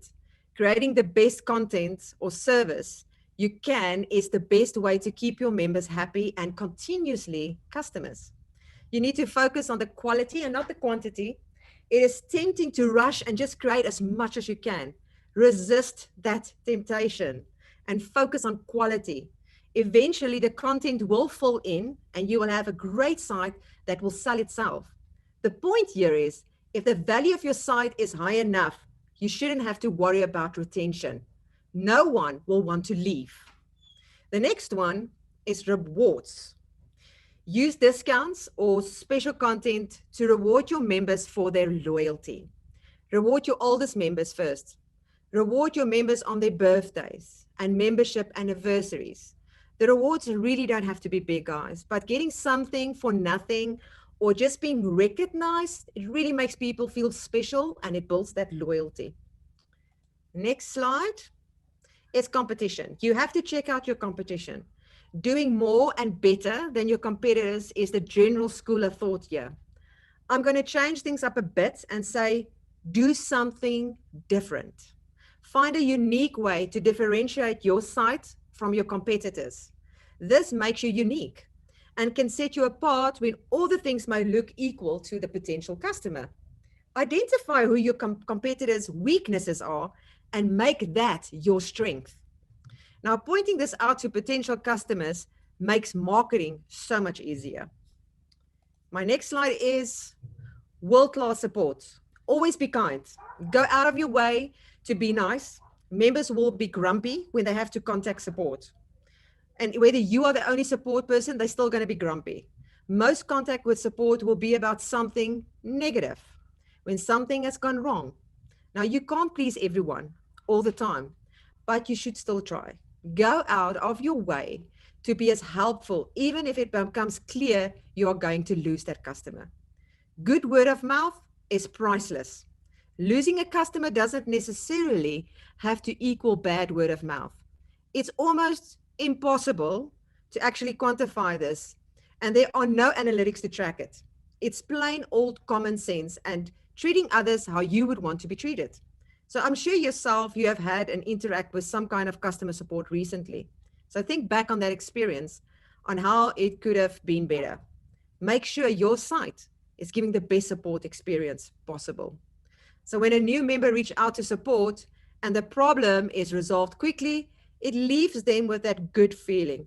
Now that good feeling will be what the customer remembers when it's time to make a decision to stick around or not. The next slide, survey your members. Don't just gather data about how you're doing from your support experience. Give your loyal members a chance to give some feedback. Survey the memberships no more than maybe twice a year.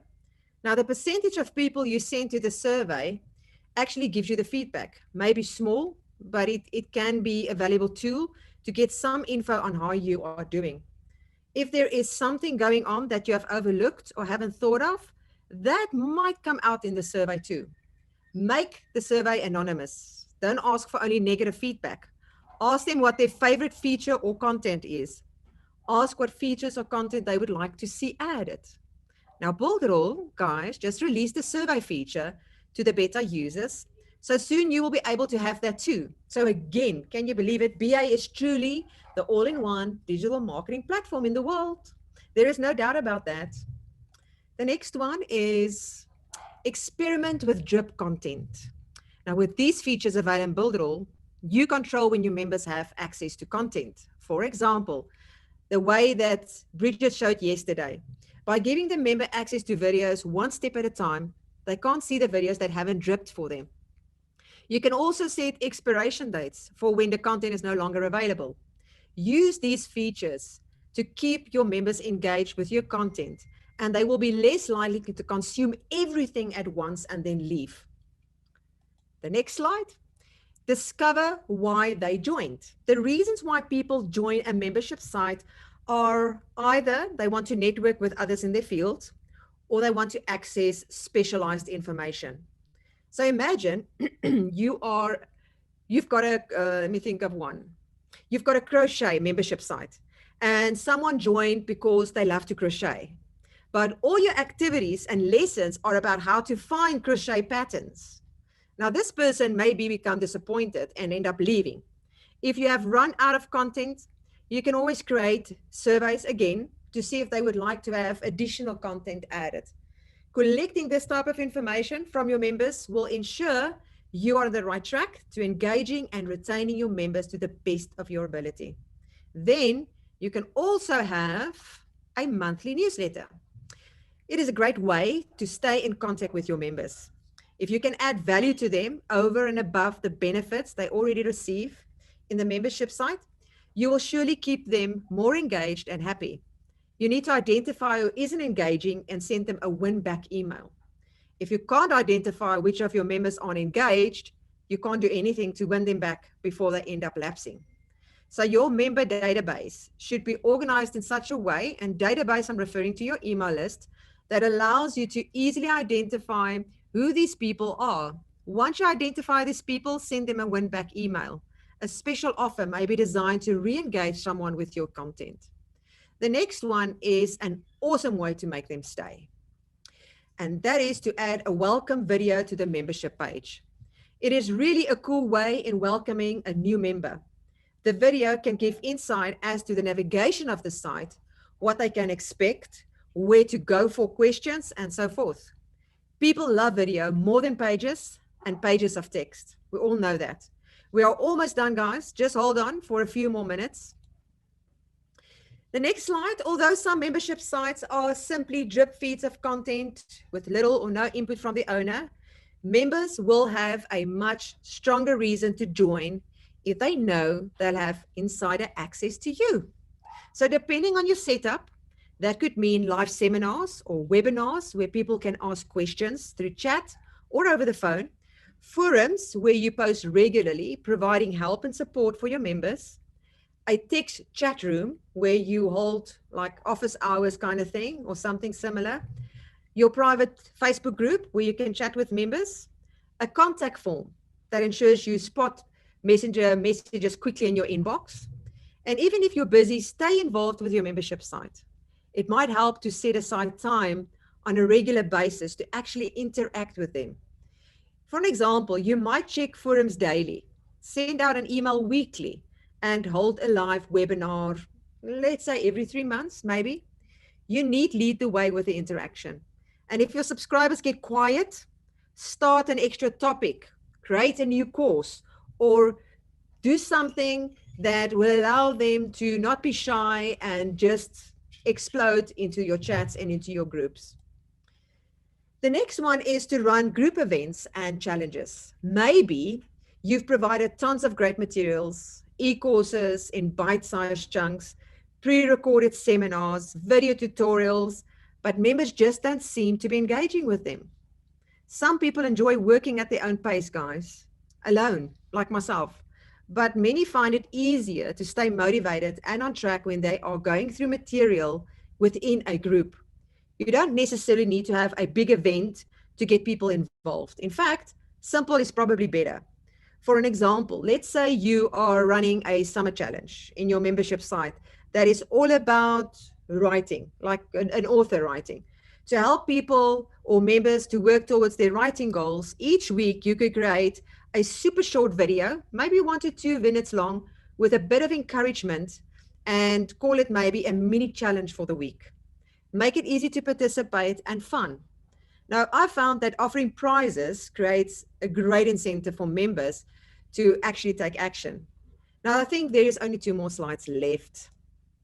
When you start your membership site, your main concern will probably be ensuring that members know they're getting plenty of content for their money. After a year or so, you're going to realize that there's more than enough content, and your members need an easy route to go through this maze.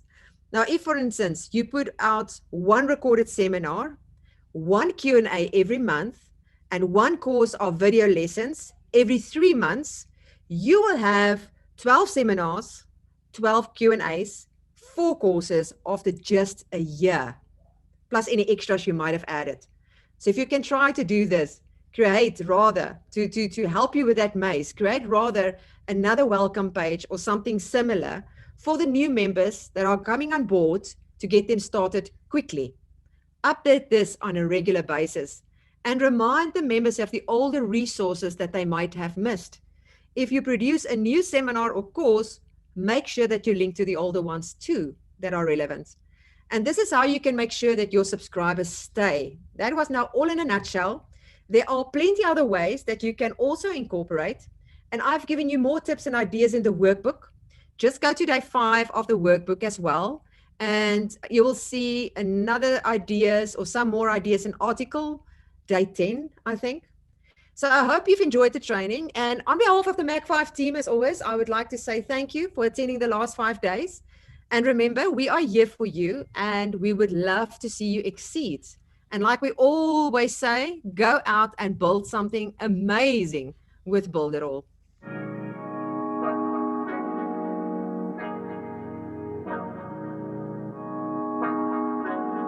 Look, hey, they designed a platform for you all. What you want, what you need's Build It All. Build it up, we just answering your call. We're the one-stop shop if your back's against the wall.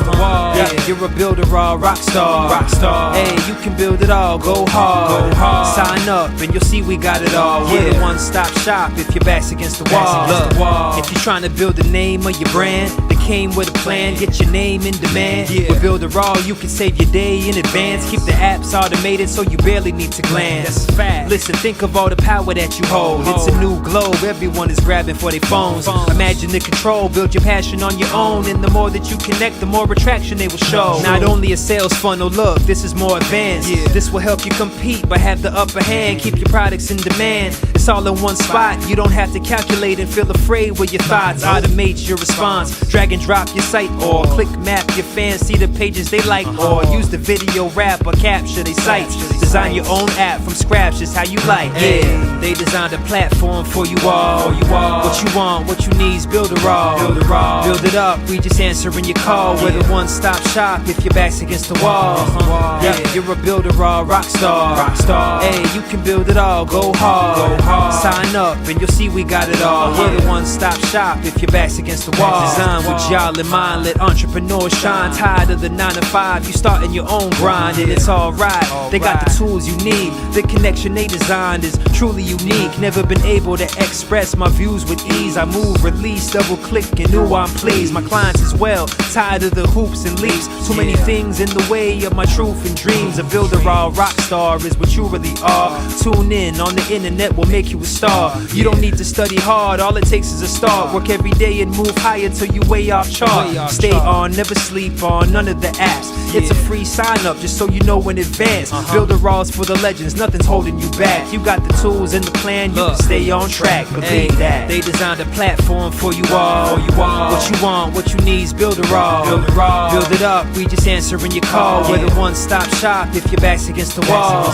Yeah, you're a Build It All rock star. Hey, you can build it all, go hard. Sign up and you'll see we got it all. We're the one-stop shop if your back's against the wall.